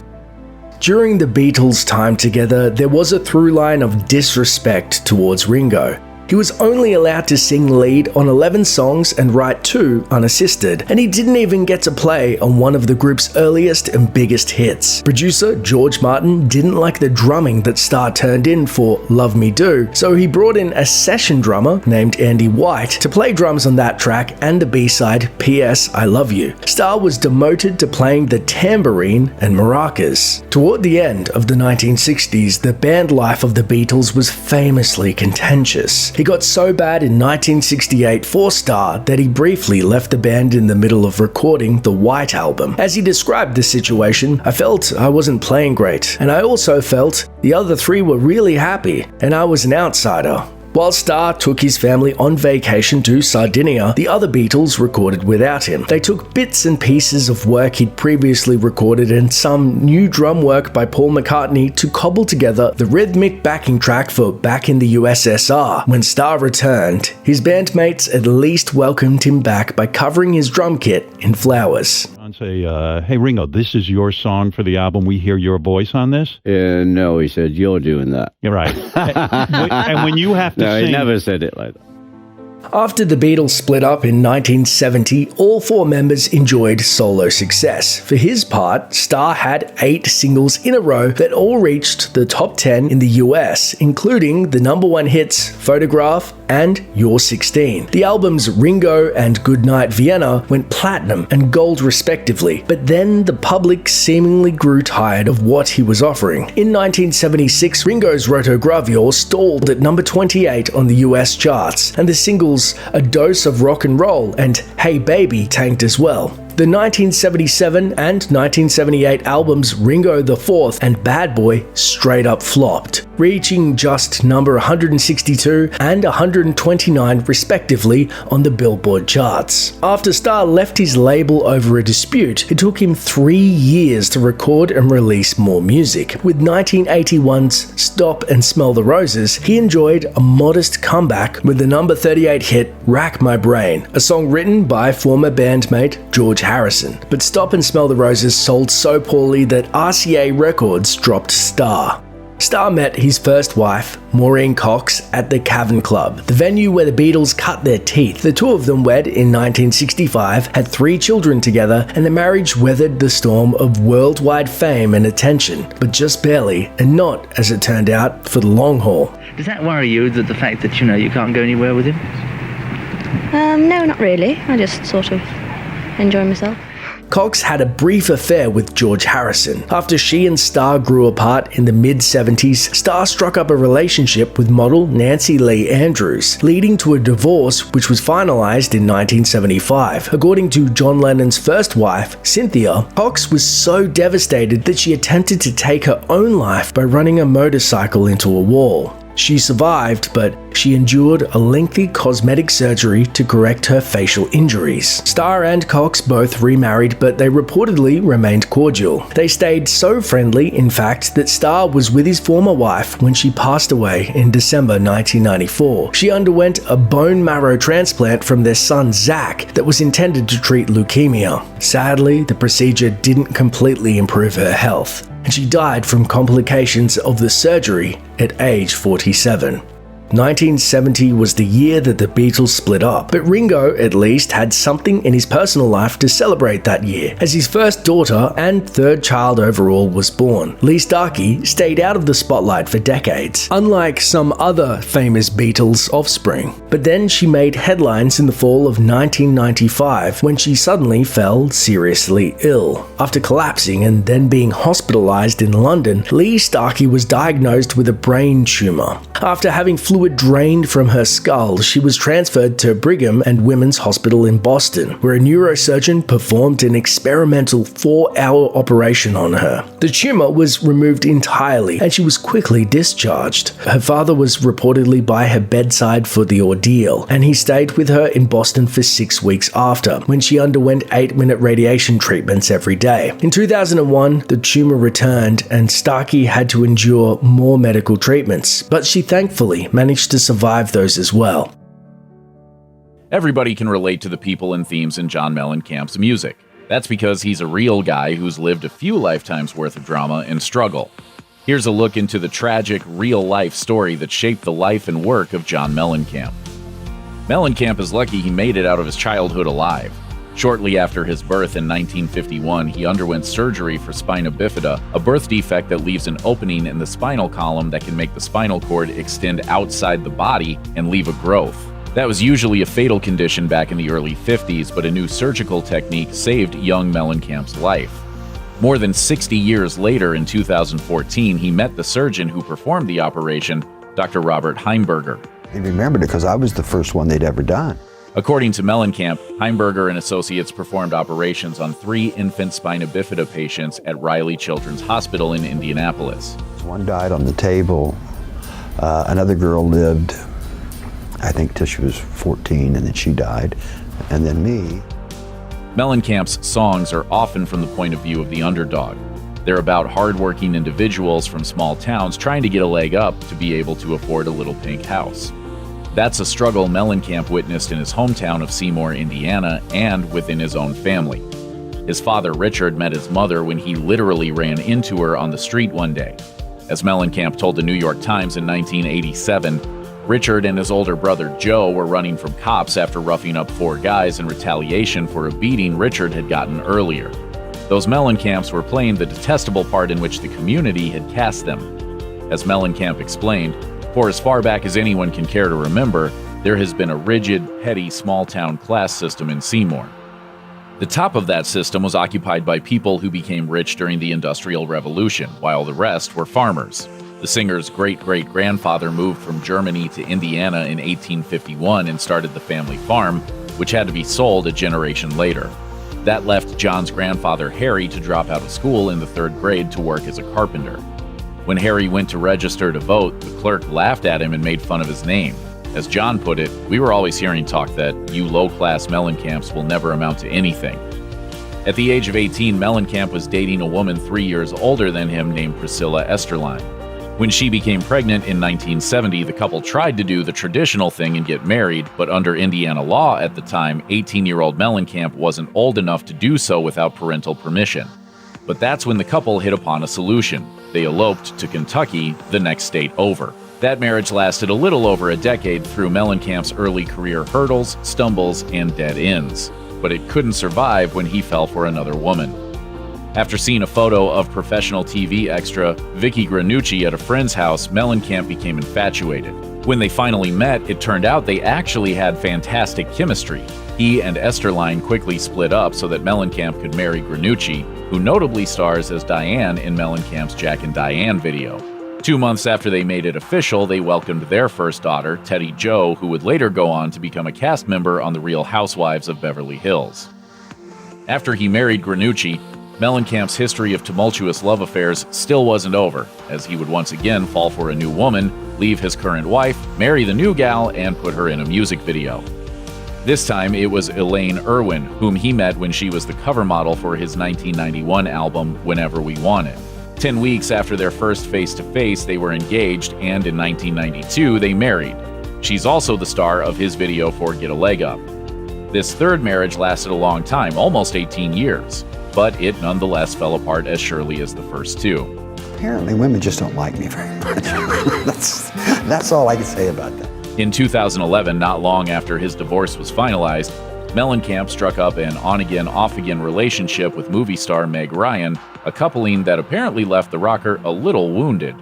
When he appeared on Howard Stern's radio show after splitting with the actress in 2014, he revealed, "Oh, women hate me. I loved Meg Ryan. She hates me to death." But all was not lost forever. After a year-long relationship with model Christy Brinkley, Mellencamp and Ryan reunited, and in November 2018, they got engaged. How did you figure out at 67 now, let's do this thing for real? I don't know what you mean. While John Mellencamp suffered from a potentially fatal birth defect as a baby, his third child similarly faced an uncertain future. In 1985, Mellencamp and his wife at the time, Vicky Granucci, awaited the arrival of their second child together. While she was pregnant, Granucci fell ill with chickenpox, and doctors informed the expectant parents that the illness might result in fetal deformity. Mellencamp told the New York Times, "We were so terrified, maybe the way my parents were with my spinal problems at birth."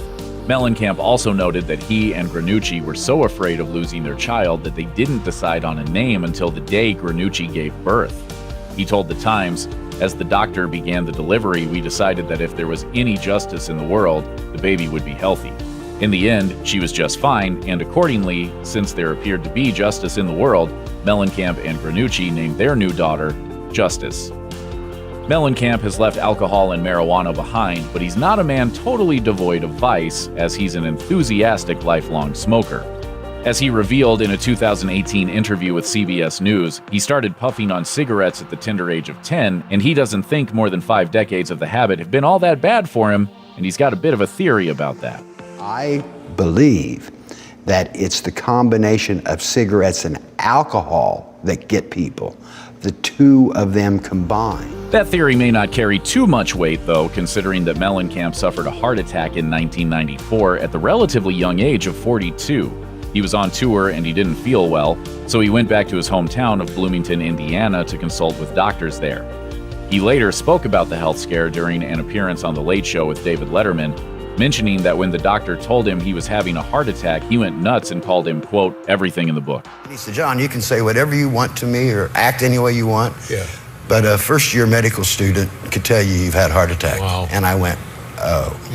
Nevertheless, Mellencamp didn't entirely quit smoking after that.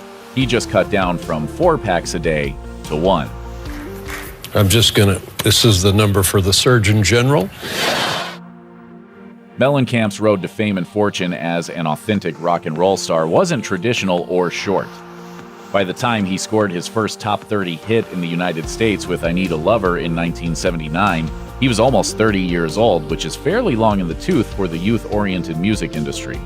And that came after he'd already recorded 2 misbegotten albums that each failed in their own unique way. In 1975, Mellencamp, tired of playing in go-nowhere bar bands, moved to New York City to make it as a rock star. He found a champion in David Bowie's former manager, Tony DeFries. Bowie had just unamicably parted ways with DeFries, and so the manager tried to position Mellencamp as the next Bowie by way of Bruce Springsteen. Saddled with the silly stage name of Johnny Cougar, Mellencamp released his first album, the DeFries-produced Chestnut Street Incident, in 1976. It consisted primarily of covers of familiar tunes like Jailhouse Rock and Hit the Road Jack. It sold only a paltry 12,000 copies. Afterwards, Mellencamp's label, MCA, refused to release his next album, The Kid Inside, and then dropped him entirely. Mellencamp experienced some hard-rocking success with the release of his albums American Fool and Uh-Huh in 1982 and 1983, respectively. Then he doubled down on the social commentary and soul-searching with 1985's Scarecrow and 1987's The Lonesome Jubilee. Among the biggest sellers of his career, they went on to be certified 5 times platinum and 3 times platinum, respectively. But the success of those albums bears a painful origin, as Mellencamp created Scarecrow and The Lonesome Jubilee to cope with the deaths of loved ones and how his family shaped him. As he told the New York Times in 1987, "Let's face it, you are your parents, whether any of us like it or not. The Lonesome Jubilee, like Scarecrow and the rest of my best stuff, is about me and my family tree grappling against both the world and our own inner goddamned whirlwind." His grandfather, with whom he was incredibly close, died of lung cancer in 1983. Mellencamp shared with The Times, "Just before his death, he called everybody into his bedroom, and although he wasn't a religious person, he said, 'You know, I'm having a real bad beating of a time with the devil.' It stopped me cold to see my grandpa so scared. 6 hours later, he was gone." After that death, John Mellencamp's Uncle Joe became, quote, "the kindest soul you could imagine." But then he died too. Mellencamp has revealed that the song Paper and Fire from the Lonesome Jubilee is about Joe and his family's ingrained anger. It's widely known that Mellencamp was born in a small town, specifically the south-central Indiana burg of Seymour. He's easily the town's most famous son, but the second most famous might be George Green. He and Mellencamp have known each other since they were in the same Sunday school class, and they would later go on to write some songs together. In fact, Green helped Mellencamp pen some of his best-known tunes, including Hurts So Good, Crumbling Down, Rain on the Scarecrow, and Human Wheels. The last song they wrote together was Yours Forever for the soundtrack to the 2000 film The Perfect Storm. Soon after, they had a falling out. Mellencamp wrote about their split in the liner notes to his 2010 box set On the Rural Route 7609. Like when you're married, when you're friends with somebody for a long time, the more things build up, the more things can go wrong. There were personal problems cross-pollinated with professional issues. George has written some great lyrics and we've written some great songs together, but I just couldn't do it anymore. After that fallout, they never collaborated again, as Green died in 2011 at age 59 after a short battle with an aggressive form of lung cancer. Mellencamp has projected an image as somebody who likes to get rowdy and mix it up. After all, he's the guy who fights authority, even though authority always wins. It turns out that his sons, Hud and Speck, have lived out the central battle described in Authority song out in the real world. In the early morning of July 16, 2017, Hud and Speck got into a fight in the parking lot of a Jimmy John's sandwich shop in Bloomington, Indiana. According to the police report, a small group of men started mouthing off to the Mellencamp boys, and then things escalated. Hud said that somebody hit him, while Speck had blood on his face by the time police showed up.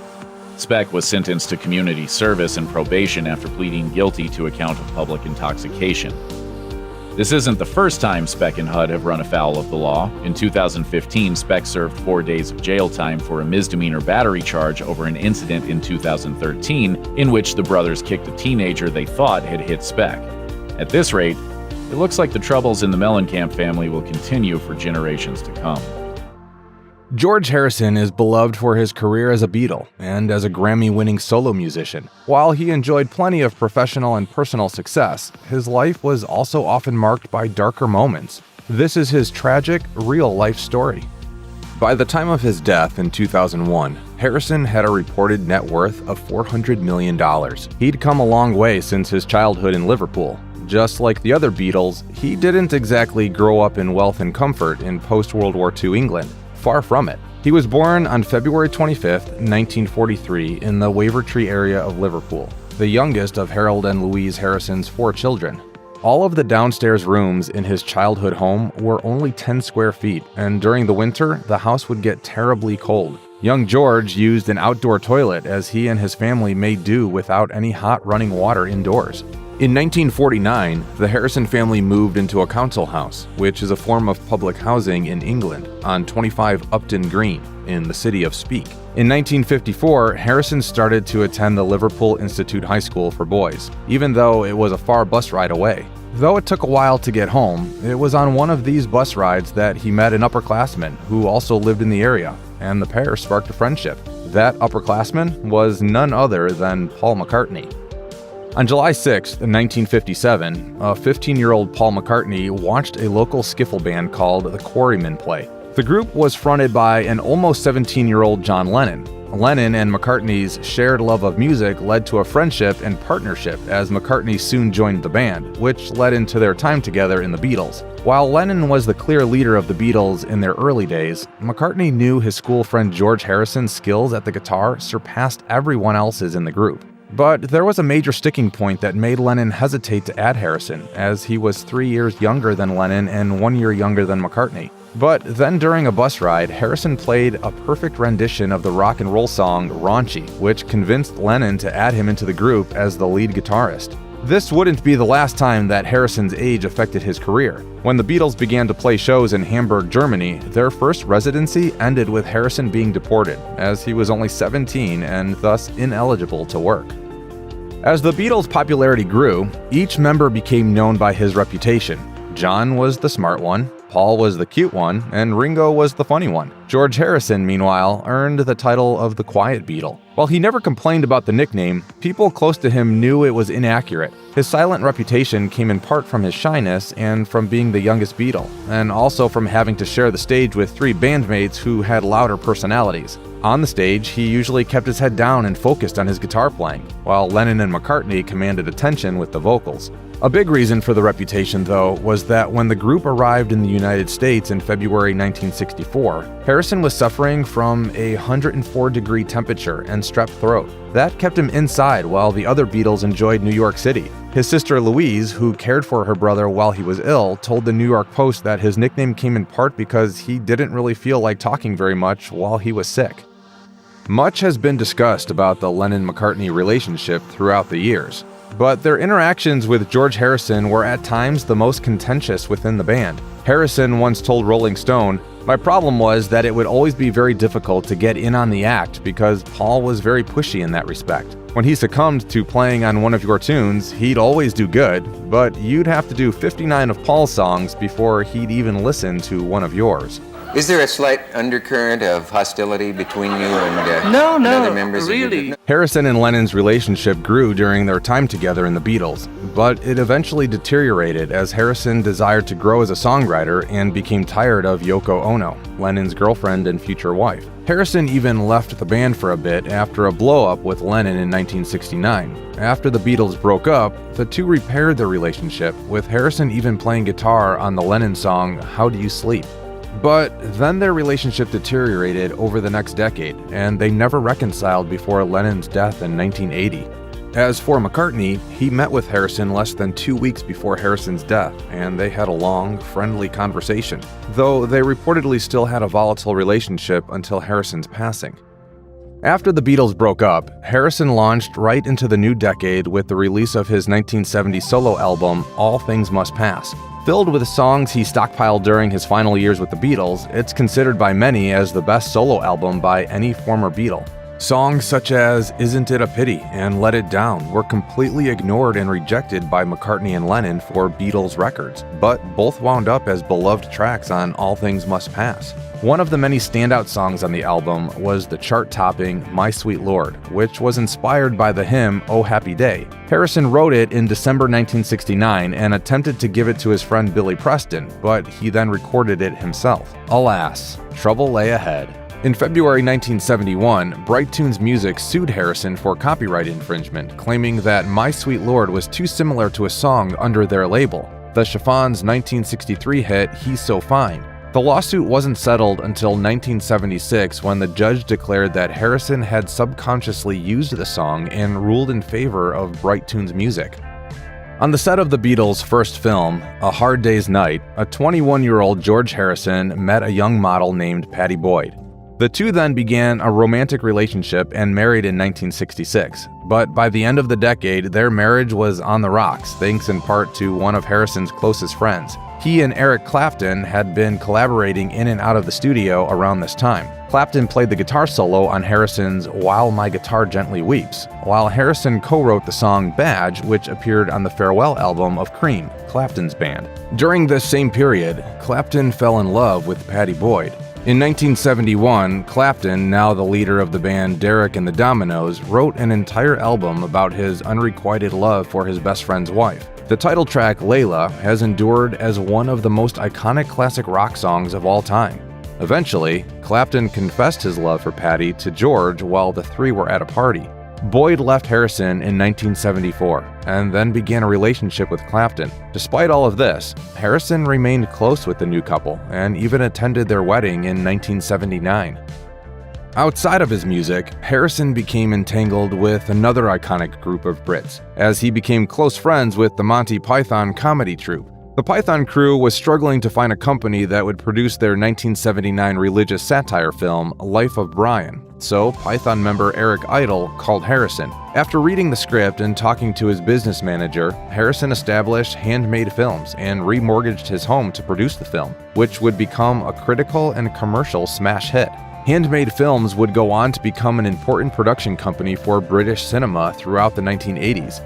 It released films like Time Bandits and With Nail and I, and helped to launch the film careers of such actors as Bob Hoskins, Helen Mirren, and Richard E. Grant. But by the 90s, the studio was on the verge of bankruptcy after a number of financial disappointments at the end of the previous decade. Due to growing debt and falling numbers, the company disbanded. Harrison later sued his partner Dennis O'Brien for fraud and negligence and was awarded 11 million pounds. The stress brought on by Beatlemania and the 1980 killing of John Lennon by a deranged fan ultimately led Harrison to become very wary of the public. But the moment I go out the gate, I think, what the hell am I doing here? His concern for privacy was proven to be justified in 1999 when a young man broke into his home and attacked him and his wife Olivia. On the night of December 30th, around 3:30 a.m., a 33-year-old man named Michael Abram made his way into Harrison's mansion. Harrison confronted him and attempted to tackle and disarm him, but he managed to stab Harrison in the chest. Olivia then disarmed him by hitting him with a lamp, but her husband had suffered near-fatal wounds. Abram claimed to have been driven by wild thoughts. He was ultimately found not guilty for reason of insanity and spent 2 years in a mental hospital. Following the attack, Harrison joked to the press he wasn't a burglar, and he certainly wasn't auditioning for the Traveling Wilburys. According to George and Olivia's son Danny, this incident took years off his father's life, as he was also fighting throat cancer at the time. It's got to take it out of you, you know? It wasn't just his former bandmates who George Harrison drifted from in his later years. He was very close to his older sister Louise for most of his life. He was even actually the first Beatle to spend time in the United States. This was 6 months before the group's Ed Sullivan Show debut, when he visited Louise and her American husband in Illinois. Beginning in 1980, George started providing his sister a $2,000 monthly stipend. This came after Louise's 2 failed marriages with husbands who had alcohol problems. According to Louise, her brother told her, "Don't go getting married again. There's no reason, given my circumstances, that my sister should have any kind of hardship." By the early 90s, Louise decided to turn the home where a young George once stayed into a Beatles-themed bed and breakfast. This angered George, though he still continued to pay the stipend. Louise, for her part, said that she never tried to exploit the Beatles. The two eventually reconciled when George was on his deathbed. Alas, though, after his death, the monthly stipend that he had provided her stopped coming. While the death of John Lennon was quick and violent, George Harrison went through a slow, painful process as he suffered from the combined effects of throat cancer and a brain tumor. A smoker for the majority of his life, he blamed the habit for his condition. His cancer diagnosis came in 1997, and he immediately underwent treatment. It was initially successful, but then in May 2001, he had to enter the Mayo Clinic for more treatment, this time for lung cancer. 2 months later, he had to undergo radiotherapy for a brain tumor in Switzerland. In his final days, he flew to New York to undergo his final treatments for brain cancer. While he was in bed shortly before his death, Harrison still had the energy to crack jokes with Ringo Starr during their final conversation. Starr was on the way to Los Angeles because his daughter was undergoing brain surgery herself. This prompted Harrison to quip, "Do you want me to come with you?" Those were his last words he ever spoke to his former bandmate. Harrison passed away on November 29th, 2001 in Los Angeles. Upon hearing the news, Paul McCartney said, "He was a lovely guy and a very brave man and had a wonderful sense of humor. He is really just my baby brother." This is the only life I can remember, and I'm happy enough doing it. Frank Zappa took creative risks that few musicians would even consider. He also wrote experimental classical music and gallivanted around the world. But Frank Zappa's life wasn't always rosy. His upbringing was rocky, and his family life was also tough. Here's the tragic story of Frank Zappa. A biohazardous upbringing. Frank Zappa probably should have spent his childhood in a hazmat suit. As Zappa revealed in his autobiography, his father Francis worked at a military factory that manufactured poisonous gas during World War II and would regularly give Frank things like mercury, gas masks, and used lab equipment to play with. Perhaps not coincidentally, Zappa grappled with asthma, frequent earaches, and sinus troubles as a child, and the cures were almost worse than the ailments. Following Sicilian tradition, his parents poured hot olive oil in his ears to remedy earaches, while a doctor tried to fix the sinus issues by inserting radium pellets into Frank's sinus cavity with a long wire. Yikes. Nomad, arsonist, dropout. As a kid, Zappa's family moved frequently due to his dad's job with the military. According to the New York Times, Zappa attended 6 different high schools by the time he was 15. Zappa became a bit of a loner, turning to experimental music and even more experimental chemistry as his hobbies. After he almost burned his high school down, though, Zappa was threatened with expulsion and gave up the hobby. Not long after, he also gave up on higher learning entirely. After enrolling in 2 different junior colleges and briefly studying classical music, Zappa got married and embarked on a series of odd jobs and musical gigs, including writing music for low-budget films and making appearances on variety shows. After an affair derailed his marriage, however, Zappa seemed to be going nowhere fast, except to jail, after he was arrested on indecency charges in a sting operation that led to a lifelong distrust of authority and a passion for free speech and artists' rights. Dirty words don't exist. This is a fantasy that is manufactured by religious fanatics and government organizations to keep people stupid. Mothers of Invention. In 1965, Zappa joined an up-and-coming band called the Soul Giants. They soon changed their name to the Mothers, and then the Mothers of Invention. They quickly gained a worldwide cult following for Zappa's genre-defying songs, which lampooned every segment of society as hypocritical and shallow, including people who were self-described freaks like Zappa. This wasn't all a put-on. Zappa clearly didn't suffer fools gladly. The Telegraph claimed that Zappa viewed humanity with contempt and deemed social interactions, quote, a waste of time. And his actions sometimes backed up that idea. When touring with his bands, Zappa stayed in separate, nicer hotels from the other members, and he allegedly looked down on his fans because he didn't think they understood his music. He told Rolling Stone, "People are stupid. They never stop to question things." Needless to say, this didn't always go over well with fans. In 1971, the Mothers of Invention went on a legendarily disastrous tour of Europe. During a show in Switzerland, someone in the crowd fired a flare gun, sparking a fire that burned the venue to the ground and inspired the Deep Purple song "Smoke on the Water." And just a week later, a concert-goer named Trevor Howell jumped on stage and attacked Zappa. Apparently jealous because his girlfriend was a big fan, Howell threw Zappa off the stage into a concrete orchestra pit 15 feet below. Zappa suffered multiple broken bones and head injuries, a temporarily paralyzed arm, and a crushed larynx. The incident permanently lowered his voice, and for the rest of his life he would limp and suffer back pain. Daddy Despot. If being a fan of Zappa was hard, being a family member wasn't always a treat either. His second wife, Gail, said that the key to keeping their marriage together was talking to each other as little as possible. Everything had to be done according to his demands, even to the point of letting one of his groupies move into the house with them. Zappa also had his own views about parenting, saying, "The more boring a child is, the more the parents, when showing off the child, receive adulation for being good parents." And he didn't want boring kids. One reason why he famously gave all 4 of them such unusual names: Moon Unit, Dweezil, Amit, and Diva. He allowed his kids almost complete freedom to do whatever they wanted, except one thing: spend time with their dad, who reportedly always put his music first. His daughter, Moon Unit, grew so desperate to see him that she wrote him a note proposing that they get together professionally. That ended up being the only top 40 hit of Zappa's career, Valley Girl. But Moon told People, "I had no idea it was going to be such a big hit. I wanted to spend some time with my father." Making enemies. Despite his human flaws, Zappa had plenty of admirers. In 1985, Zappa earned accolades when he famously testified before Congress in favor of free speech and artists' rights in an effort to fight off music censorship. The PMRC demands are the equivalent of treating dandruff by decapitation.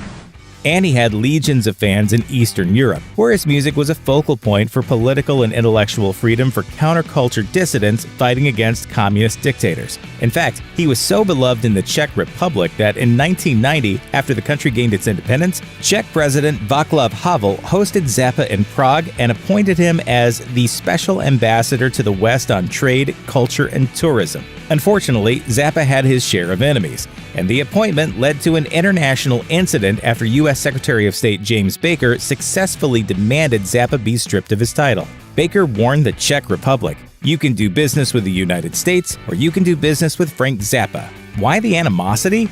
Petty revenge. Baker's wife, Susan, had been one of the co-founders of the music censorship movement before Zappa ripped her and her movement in front of Congress. If it looks like censorship and it smells like censorship, it is censorship no matter whose wife is talking about it. It's censorship. Family drama. In 1990, Zappa was diagnosed with inoperable prostate cancer. Treatments initially shrunk the tumor, but it rebounded, leading to his death in 1993, just weeks after he released his acclaimed final album, a compilation of classical compositions called The Yellow Shark. He was only 52. Before dying, he instructed his wife Gail to sell everything and get out of the music business, which he found corrupt.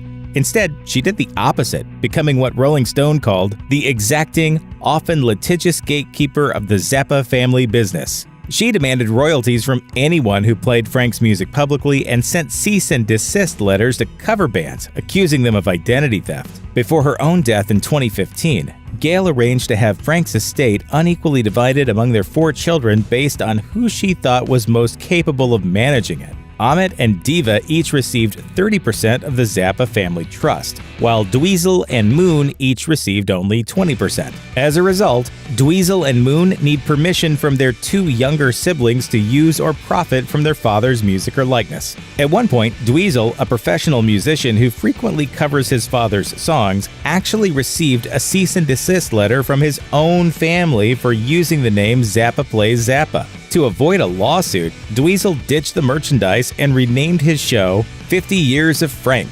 Dweezil Zappa plays whatever the f*** he wants. The Cease and Desist Tour. We think his father would have approved. Neil Young's distinctive sound and identity is a little bit country and a little bit rock and roll, but his life story is definitely more of a ballad than a rocking anthem. He's weathered everything from a fractured family to deadly health scares. This is the tragic life story of Neil Young. The polio vaccine was widely distributed in the mid-1950s, saving millions from paralyzation and days spent in iron lungs. But for Neil Young, born in Canada in 1945, that all came too late. In his memoir, Waging Heavy Peace, Young remembers being around 5 years old when his parents rushed him to Sick Children's Hospital in Toronto, and that it was, quote, hard for him to walk for some reason. A painful lumbar puncture revealed what the doctor feared. Young Neil had polio. The disease had ravaged his body, and his brother, Bob Young, recalls a lengthy hospitalization, after which Neil had to relearn how to walk. Bob said, I remember him trying to get from one part of the living room to another by hanging on to furniture to keep his balance. He was unsure of what had happened with his battle with polio. I didn't die, did I? He said. Young felt the wages of polio well into adulthood. Lower back vertebrae were surgically removed, and he frequently wore a back brace, even during concerts. Well, literally speaking, I see the world through one eye much more than I do through the other, because one side of my body was affected by polio. After some time growing up in the rural areas outside of Toronto, Young and his family settled in a tiny remote town in Ontario. A few years after the childhood trauma of polio, and then the daunting task of learning to walk again, Young faced another painful event, the slow deterioration of his parents' marriage. According to Young's bio on his website, his father left the family, including 12-year-old Neil, in order to be with another woman. The elder Youngs divorced and devised a unique custody arrangement. Rather than have kids Neil and Bob split their time between Mom's house and Dad's house, Neil lived with his mother and Bob stayed with their father. While Neil and Bob somehow managed to remain close over their lifetimes, it's likely that the split-in-two family rarely saw each other in the following years, as Neil and his mother moved over 1,000 miles away to the city of Winnipeg.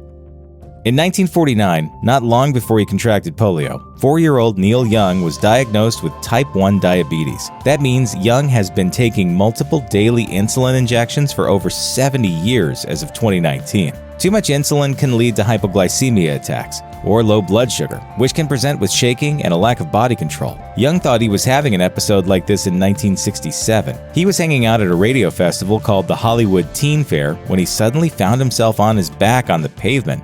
As he wrote in Waging Heavy Peace, he explained on NPR's Fresh Air, I was having fun, and maybe I'd forgotten to eat or something, I don't know. And then I felt kind of sick to my stomach, and then I started to feel all weird and echoey, and then I fell down, and I don't really remember afterwards. He suffered a seizure, a telltale symptom of epilepsy. He continued to suffer seizures into the 70s, telling Rolling Stone in 1975 that he'd never had one while performing because he always walked off stage when he could feel one coming on. As of 2012, however, the rocker told NPR, they don't happen anymore. I think I outgrew them.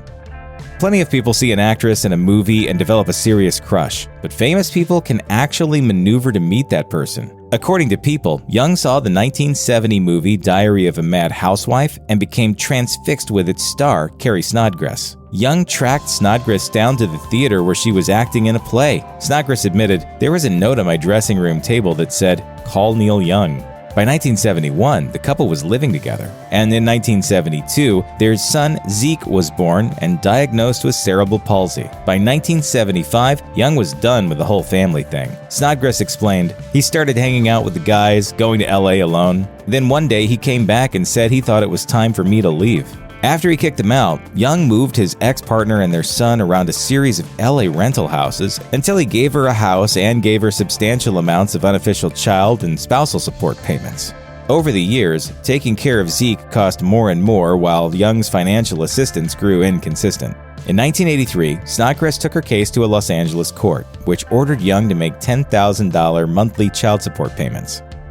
In 1975, Young recorded a stark, mostly acoustic album called Homegrown. His label at the time, Reprise Records, had accepted the LP, finalized the cover art, and set a release date. Then Young held a listening party, playing the record for about 10 people. They liked it fine, but then the reel kept playing, which contained another unreleased album called Tonight's the Night. Young told Rolling Stone, "By listening to those two albums back to back at the party, I started to see the weaknesses in Homegrown." And so, he decided to release Tonight's the Night, because the overall feeling of that more straightforward rock and roll record was, in his words, much more elevating than Homegrown. Why so serious? Young explained, "A lot of these songs had to do with me breaking up with my old lady. It was a little too personal. It scared me." That old lady was presumably Carrie Snodgrass, meaning Young hadn't acted as cruelly or callously as it seems like he did. He'd just taken his pain and sadness and made it into art. But the result was so raw that Young didn't only pull it off Reprise's release schedule, he completely buried it. Homegrown, recorded during Young's mid-1970s peak, remains unreleased. However, in April 2019, Rolling Stone reported that Young had planned, and then once again, delayed its release. In 1982, Young signed with Geffen Records, which offered a contract that paid a minimum of $1 million per album. The first record he made under this deal was Trans, a collection of electronic music with garbled computerized voices all over the place. While electronic music was on the rise in the early 80s, Young's real inspiration for Trans was his son, Ben, born with cerebral palsy. Young told Mojo in 1995, "My son is severely handicapped, and at that time was simply trying to find a way to talk, to communicate with other people. That's what Trans is all about, and that's why, on that record, I'm saying something but you can't understand what it is. Well, that's the exact same feeling I was getting from my son." And what did Young get for his profound attempt to connect with and understand his son? According to Consequence of Sound, he got served. In November 1983, Geffen sued Young for $3.3 million on the grounds that Trans and some other works were, quote, "not commercial and musically uncharacteristic of Young's previous recordings." In other words, Geffen sued Neil Young for not sounding enough like the Neil Young they'd paid so much to get on its roster. Young countersued for $21 million, and in a few months' time, both suits were dropped. Since childhood, there have been two constants in the life of Neil Young: music and more than his fair share of scary health problems. He's survived and recovered from polio, managed epilepsy and type 1 diabetes, and in 2005, he suffered a brain aneurysm. In March 2005, Young performed with the Pretenders at the Rock and Roll Hall of Fame. According to Billboard, it was while playing on stage that he noticed, quote, "visual field disturbances." He went in for an MRI scan where doctors discovered that he had an aneurysm. The medical condition can often be treated with surgery, and Young's case qualified, although he delayed that potentially life-saving surgery for a week to go record something in Nashville. Finally, he went under the knife, and his procedure was declared a complete success. The part about the ordeal that truly seemed to bug the Canadian-born Young was that his recovery time forced the cancellation of an appearance at that year's Juno Awards, which is the Canadian equivalent to the Grammys. Back in 1974, while he was still partnered with Carrie Snodgrass, Young met Peggy Morton, a waitress in her early 20s, who worked near his Broken Arrow Ranch in Northern California. According to The Guardian, Young ditched Snodgrass and married Morton in 1978. In addition to helping found the Bridge School, a world-class institution for children with special needs, she performed as a backup singer for her husband, and finally released her first album in 2007. Peggy Young completed her final album, Raw, in 2017, essentially a concept album about divorce. In 2014, Young filed divorce papers and took up with Kill Bill star Daryl Hannah. Some of Peggy Young's lyrics refer to this dark time, like when she sings the words, "Why'd you have to ruin my life? Why'd you have to be so mean?" So while Young might not look or act like a party-hardy rock star, he did the most rock star thing ever, just shy of his 70th birthday, and left his wife for an actress. 2018 was one of the worst years on record in terms of California wildfires. A lot of famous people lost a lot in the fires, including Miley Cyrus and Gerard Butler, who each lost a house. Sadly, Neil Young also lost his home. He bought his home for $3.6 million from girlfriend Daryl Hannah before they married, only to see it burn down. As if that's not tragic enough, it's not the first time this has happened to Young. He wrote on the Neil Young archives, "I've lost my home before to a California fire, now another." He was also very clear about what he thinks is the root cause of the loss and the fires. He wrote, "California is vulnerable, not because of poor forest management, because of climate change." Young announced in 2014 that he planned to take on Apple with a personal music player that offered significantly higher quality audio files, more comparable to the rich and nuanced sound of vinyl than the compressed vibe typical of digital music.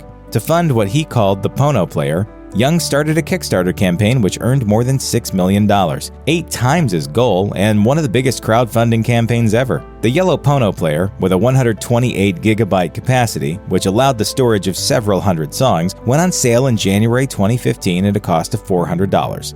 The device sold well enough, but Young said his pet project was doomed when the record labels who would provide the high-res music wanted to charge extra for high-quality music, according to Noise 11. His dream of bringing really good digital music to the masses died, ultimately unable to break into a marketplace dominated by Apple's iTunes, and at a time when streaming was well on its way to replacing downloading as the music delivery method of choice by the time consumers could get a Pono player in their hands. According to Apple Insider, Apple actually bought out Omniphone, a music software service that contracted with a number of companies, including Pono, in July 2016. Alice in Chains was the first band to bring grunge into the mainstream, but despite their considerable fame and fortune, the band had more than their share of disasters, thanks to an array of drama, unfortunate incidents, and rock star excess. Here is the tragic story of Alice in Chains. As the songwriter, guitarist, and co-vocalist, Jerry Cantrell is responsible for much of what makes Alice in Chains great. And seeing as the band's musical vibe tends to skew toward despair, it's no surprise that Cantrell has his share of personal tragedies. One of the biggest blows came when Cantrell was only 21, and he lost his mother and grandmother over a short period of time. Cantrell explained to Kerrang!, "Those losses really tilted my horizon. My whole life was basically taken away from me within the period of a year, and I felt like I was on my own." Cantrell notes in Mark Yarn's Everybody Loves Our Town, A History of Grunge, that he was living with the two women at the time, and when he was still dealing with the gut punch that was his grandmother's death, his mother informed him that she had mere months to live. Cantrell's mother was only 43 when she died of pancreatic cancer. In Gary Prado's book, Grunge is Dead, The Oral History of Seattle Rock Music, Cantrell says that the losses happened within a span of 6 months or so, leading him to a situation where he had no immediate family other than his distant father. As a very minor silver lining, his mother's insurance policy left him with enough money to buy some music gear and, quote, exist for a while. Jerry Cantrell may not have lived quite as rough a life as the band's famously tragic frontman, Lane Staley, but that doesn't mean he's had it easy. As Louder reports, the aspiring rock star's difficult relationship with his father was such a case. Cantrell Sr. had his share of psychological issues from his time in the Vietnam War. This ultimately played a part in breaking up the family, leaving Cantrell and his father estranged. Fortunately, the Cantrells eventually managed to grow closer after the guitarist was inspired to write a song about his father's experiences in Vietnam. He named the brooding dark song Rooster after his dad's old nickname, and Cantrell Sr. was so fond of the end result that he agreed to appear in the music video. Alice in Chains frontman Lane Staley lived a life that was full of tragedy and sorrow, but his personal history contains a sharp turning point. AV Club recounts that in October 1996, Staley was deeply shocked by the death of Dimri Perot, the vocalist's longtime girlfriend and fellow drug addict. The couple was already separated at that point, and while Staley had plenty of rock star money to finance his habits, Perot's relative poverty allegedly forced her to sell her body in order to finance her drug use. Perot's addiction resulted in fatal bacterial endocarditis, and Staley took the news of her passing extremely hard. In fact, with friends reporting that he never recovered after Perot passed away. Staley distanced himself from his band and the world in general, opting instead to binge on narcotics and play video games. Over time, this less-than-healthy lifestyle started taking its toll on the singer, who persisted on this dark path despite the numerous attempts his bandmates made to lure him back into the land of the living. Alice in Chains drummer Sean Kenny, in particular, attempted to contact Staley 3 times a week for years, but Staley refused to talk to him. Rumors about the vocalist's condition started making rounds, and some said he'd even lost an arm to gangrene, or at least a couple of fingers. On the few occasions when Staley emerged from his self-imposed exile, he indeed resembled a shambling gray zombie. Before they've had a chance to see whether or not you've changed, they're just assuming you have. Alice in Chains drummer Sean Kenny's tenure with the band has been comparatively tragedy-free, though Kenny did have his own struggles with alcohol abuse during the Lane Staley years.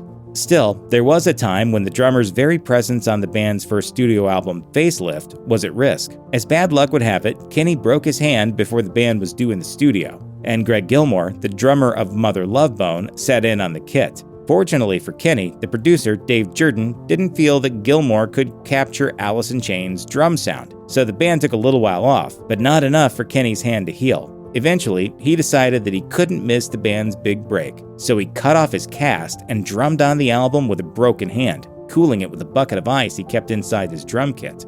Truly, art is suffering.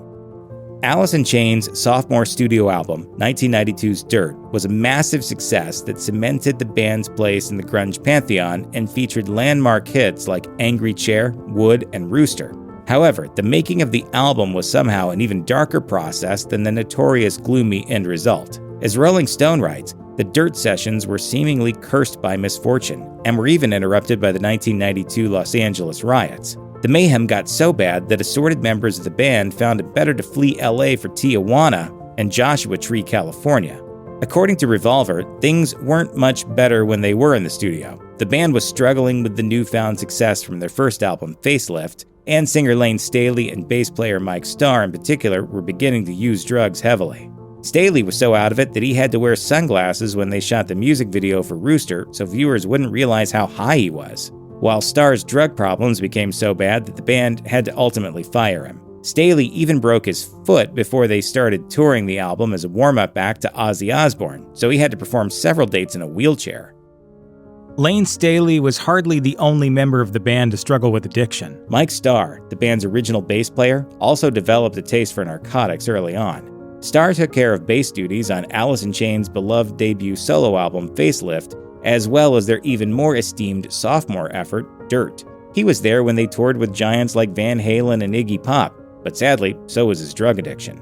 Alice in Chains and Starr parted ways in 1993. Lane Staley said that Starr left because he didn't want to keep up with the band's hectic touring and press schedule, while Starr later said that he was straight up fired because of his addiction issues. Regardless of what actually happened, this marked the start of a long downfall. A year or two after his Alice in Chains days ended, Starr got in trouble for stealing luggage in an airport and spent 90 days in jail. Later, he became something of a mainstay in reality shows of the celebrity rehab and sober house variety. On March 8, 2011, the 44-year-old musician passed away in Salt Lake City, just a month after he'd been arrested for drug possession. Deseret News reported that Starr had been mixing his anxiety medication and methadone, and The Hollywood Reporter later confirmed that the bassist's cause of death had been a prescription drug overdose. The band had their last full tour with Staley in 1993, when they were co-headlining Lollapalooza. In 1994, they were set to tour with Metallica, but they ended up canceling just before the first dates. The reason? Staley's heroin addiction. Staley had recently gone to rehab, but soon afterwards, he showed up in a band rehearsal under the influence. As Rolling Stone recounted, the rest of the band were less than pleased, to the point that drummer Sean Kenny swore he'd never play with Staley again. Guitarist Jerry Cantrell agreed with the sentiment, and just like that, Alice in Chains took a hiatus. They never did officially break up. They managed to patch things up 6 months later, but unfortunately, this wasn't the end of their troubles. If the tragedies Alice in Chains has faced over the years were a mountain range, Layne Staley's death in 2002 would quite likely be its highest peak, when the 34-year-old lead singer was found dead in his apartment in Seattle. Though his longtime issues with drug addiction were well known, Staley had also been a recluse for quite some time. As a result, his body wasn't found until 2 weeks after his death, when people realized they hadn't heard about him in a while. When the police broke down the door of Staley's home, they found the singer's apartment in a sorry state, and its 6'1" occupant dead and so withered he only weighed 86 pounds. Staley's place was full of various drugs and paraphernalia, and he was still clutching a syringe filled with the next intended dose of heroin. The death was ruled accidental and caused by a speedball, a combination of cocaine and heroin. It was a team, and I really miss him a lot. I love him, and I miss him terribly. Surviving members of Alice in Chains, guitarist-singer Jerry Cantrell, bassist Mike Inez, and drummer Sean Kinney reunited in 2006 without a particularly clear vision for their future. However, they soon discovered William Duvall, who ended up joining the band as a vocalist and guitarist. In 2009, the new lineup released the fourth Chains studio album, Black Gives Way to Blue, and they've kept busy ever since. As you can probably imagine, this didn't sit too well with many people, who saw the death of Layne Staley as the end of Alice in Chains. The band continuing with its new lineup prompted criticism from such fans, and as Loudwire tells us, in 2018, the band decided to fire a volley right back at their critics. Cantrell pointed out that Duvall wasn't replacing Staley any more than Inez had replaced former bassist Mike Starr. He said, "We never looked at it as a part of somebody is replaceable, because Layne Staley is not replaceable. Mike Starr is not replaceable." Their period of time with us in the band, on those records, is indelible and completely unique. In an interview with the Los Angeles Times, Jerry Cantrell recalled that the road to their fifth studio album, 2013's The Devil Put Dinosaurs Here, was a painful one for him. The guitarist had developed a repetitive motion injury and had to have surgery to fix the issue.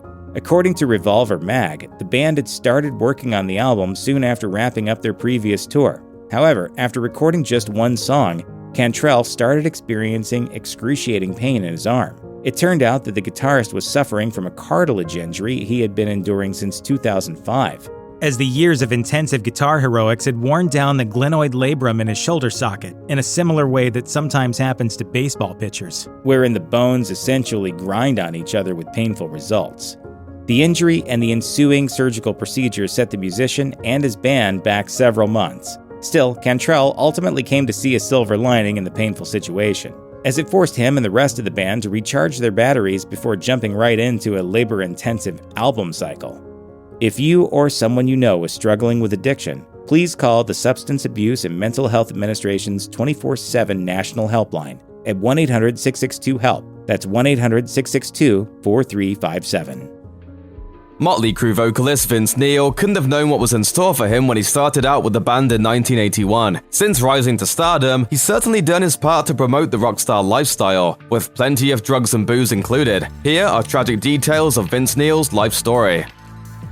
No parents wish to live long enough to bury their child, but Vince Neil has been forced to face this ultimate tragedy. The singer lost his 4-year-old daughter, Skylar, in 1995, when Neil himself was only 34. Young Skylar was diagnosed with Wilms tumor, a form of kidney cancer, at a time when Neil was just coming back from a number of other personal and professional misfortunes. She had to go through extensive chemotherapy, radiation treatments, and 6 operations, none of which were enough to save her life. Skylar Neil passed away on August 15th, 1995, and the tragedy left Neil absolutely devastated. He later said of the nightmarish experience, "This ordeal is something no parent should have to go through. More than that, I wish no child ever had to go through it." While Skylar was still fighting for her life, Neil wrote a track called Skylar's Song in her honor. Neil later included Skylar's song on his solo album, Carved in Stone, and announced that he would donate all the proceeds of the song to charity. The singer also sets up the Skylar Neil Memorial Fund, which has since raised millions for children's cancer research.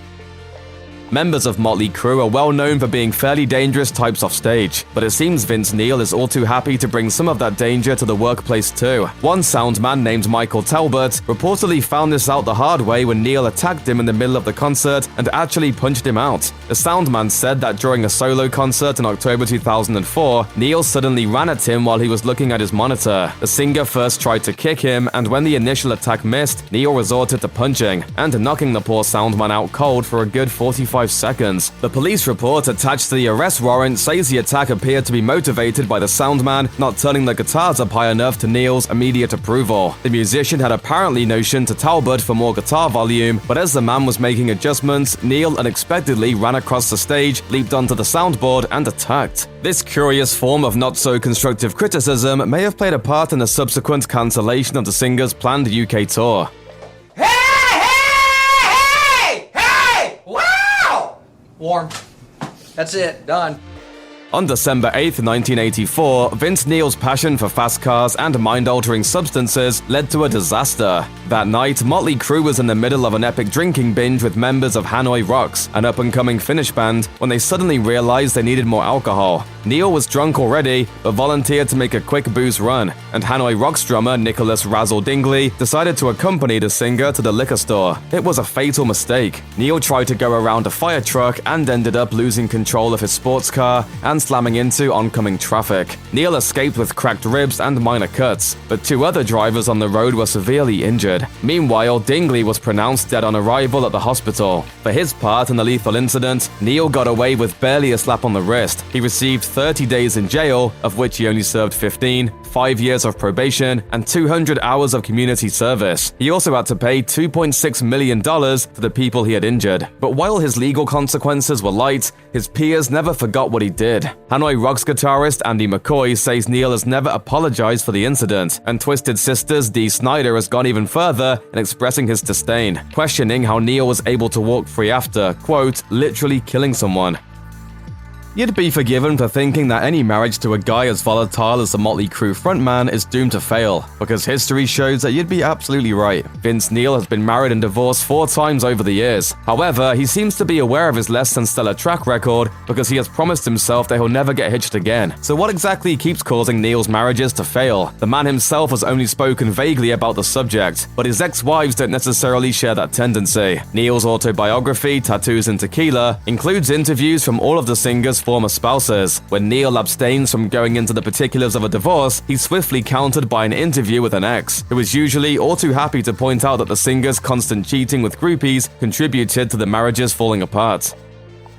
Whether he's winning Academy Awards or screaming about Bees in B-Movie, you can always count on Nicolas Cage to be interesting. Sometimes this involves fighting Vince Neil to submission. Reportedly, Cage and Neil were hanging out at the Aria Hotel in Las Vegas in 2016, when a fan approached the pair and asked for Cage's autograph. For reasons known only to him, Neil took affront to this and dragged the fan to the ground by her hair. Cage understandably did not care for such behavior, and the situation escalated. A heated altercation between a famous actor and a famous singer on the Las Vegas Strip? Yeah, there were plenty of cameras rolling. The footage of the end of the situation didn't make Neil look too good, as Cage easily restrained the stumbling singer while screaming at him in front of many onlookers. The incident ended with Neil in legal hot water for misdemeanor battery. The musician eventually pleaded guilty and agreed to a deal that helped him avoid prison time and get away with a mere 6 months of probation and a $1,000 fine. Being in an ultra-successful rock band seems like a lucrative gig, but nothing can save you if you're bad at managing your money. Vince Neil is one of many celebrities who have been unable to hang on to their considerable riches. Perhaps his lowest financial point came in 2005, when he had to file for Chapter 7 bankruptcy after amassing a hefty $1.5 million in assorted debts. Then again, some would say that the lowest point actually came 5 years later, when the attorney who had taken care of said bankruptcy proceedings sued Neil because the singer had failed to pay $16,000 in fees. Though Motley Crue's reunion and career revival has seemed to keep the money coming in, Neil still appears to have a habit of neglecting his legal bills. In 2018, the singer's legal team threatened to drop him due to $190,000 of legal fees that he reportedly refused to pay, despite the fact that the legal team was still representing Neil in an ongoing assault case. Members of Motley Crue have been known to lay their hands on the occasional lady, but Vince Neil's hands may not always be intended for loving. Although he has yet to face a charge that truly sticks, multiple lawsuits have alleged that Neil is not above getting physical in a very wrong way. In 2003, Neil faced charges for allegedly battering a prostitute at Nevada's famed illegal brothel, Moonlight Bunny Ranch. Neil pleaded no contest to the ensuing misdemeanor battery charge and was ordered to pay a $1,000 fine and take anger management classes. According to the civil lawsuit later filed by the woman, she told Neil he needed to pay $4,000 to have sex with her and another Bunny Ranch worker. Neil allegedly reacted by grabbing her by the neck, pushing her against a windowsill, and then pulling her to the floor. Whether Neil ever actually attended those anger management classes or not, it looks like their effects may not have been all that lasting. In a later incident in 2011, the singer's ex-girlfriend Alicia Jacobs filed a battery charge against Neil after an alleged incident of domestic violence left her with visible bruises. Neil was charged with disorderly conduct and battery domestic violence, but ultimately got the more serious domestic battery charge dropped after pleading guilty to disorderly conduct and coughing up another $1,000 fine. Vince Neil doesn't talk about drugs as much as bandmate Nikki Sixx, but that doesn't mean he's a lightweight. Quite the opposite, in fact. Neil has said he was heavily into drugs before Motley Crue even existed. His early cocaine habit was reportedly so severe that when the band was playing club gigs and taking its first baby steps, the rest of the crew actually stepped in and forced Neil to stop shooting so much coke. You heard that right, not snorting coke, but the much more dangerous method of injecting the drug intravenously. Our road manager said, look, told our managers, if you send these guys to Europe, one of them's going to come back in a body bag. Still, clean living was not the Motley Crue way. Neil says he tried to straighten himself out a few times, but the rock band environment was not exactly conducive to sobriety. While the vocalist has always been critical of rehab programs, of which he has attended many, he says he finally managed to kick drugs at the turn of the millennium. The singer does have other vices, of course. Neil hints in the interview that he might have a fairly unhealthy relationship with gambling and says he has not given up drinking. All in all, alcohol might be the vice he has the hardest time kicking. Vince Neil has been described by the AV Club as rock's most infamous drunk driver, and with good reason. His most famous and tragic drunk driving incident is the aforementioned 1984 crash that killed Nicholas Razzle Dingley. But even that notorious episode did little to scare Neil straight. He was arrested for drunk driving in 2007 when the Las Vegas police became suspicious of the less than controlled maneuvers he was pulling in his Ferrari. However, he managed to cut a deal with the prosecution and pleaded no contest to a reckless driving charge to avoid the DUI. Even that was not enough for Neil, and in 2010 he was once again arrested for the same reason in the same city, and this time with the added suspicion of breaking a fan's camera before stepping behind the wheel. In fact, just days earlier, he was promoting his autobiography and saying he had quit both drugs and alcohol for good. The singer couldn't avoid pleading guilty to a misdemeanor DUI and was given 2 weeks of jail time and 2 weeks of house arrest. It should come as no surprise that Vince Neil has a sex tape out there. Neil's foray into the amateur adult genre was actually a semi-pro effort, as it features adult film star Janine Linda Mulder, as well as a woman called Brandy Sanders, who Neil says was responsible for selling the video in 1999. Evidently, her plan backfired quite badly. According to Neil, Sanders eventually had to change her name multiple times to distance herself from the tape. Neil himself seems to have made his peace with the movie's existence. His attitude is that since he can't really do anything about it, there's no point in fighting it. There was, quote, a lot of wine involved, and things went as they went. However, he does admit that telling his wife about starring in a sex video was a, quote, tricky conversation. Paul McCartney's importance to music in the second half of the 20th century cannot be overstated. His personal life, however, hasn't always been easy. This is the tragic real-life story of Paul McCartney. James Paul McCartney was born on June 18, 1942 in Liverpool, England to James and Mary McCartney. His mother worked as a midwife while his father worked at the Liverpool Cotton Exchange. James McCartney was also the leader of a jazz group called the Jim Max Jazz Band. It was through his father that Paul acquired his passion for music. In 1956, Paul's life irreversibly changed when his mother passed away from breast cancer. The death inspired the Beatles' song Let It Be and may have sparked the lyrics to Yesterday. In an interview with Stephen Colbert, Paul McCartney discussed how he initially did not think losing his mother influenced his music, but realized her influence on his career later in his life. To lose your mom at 14 is, not easy. And I never thought it affected my music until years later. He also spoke about how he and John Lennon connected through their love of music and losing their mothers as teenagers, as Lennon lost his mother when he was 17, not long after meeting Paul. After Stuart Sutcliffe, the Beatles' original bass player, left the group to focus on other artistic ventures, the remaining members found themselves in a bind. The band initially attempted to make Chas Newby their permanent bass player. However, Newby did not wish to stay long-term with the band, and Paul McCartney soon realized he would have to take on the role. As the story goes, McCartney joined the band as the lead guitar player but moved to rhythm guitar because of his limitations as the lead. McCartney then became the pianist after his guitar became inoperable. Finally, he accepted his position as the band's bassist. It might not have been his first choice of instrument, but he made the most of the situation. In July of 2020, Rolling Stone ranked Paul McCartney at number 9 on its list of the 50 greatest bassists of all time. In the band's early days, John Lennon was understood to be the leader of the Beatles. However, by the middle of the 1960s, Paul McCartney would take the reins. While the band would find continued success under McCartney's leadership, the shift of power led to the band members growing more distant from each other. According to Far Out, the origins of this came in 1964, when McCartney broke away from the pair's collaborative songwriting relationship and wrote Can't Buy Me Love, which took the A-side on the band's next release.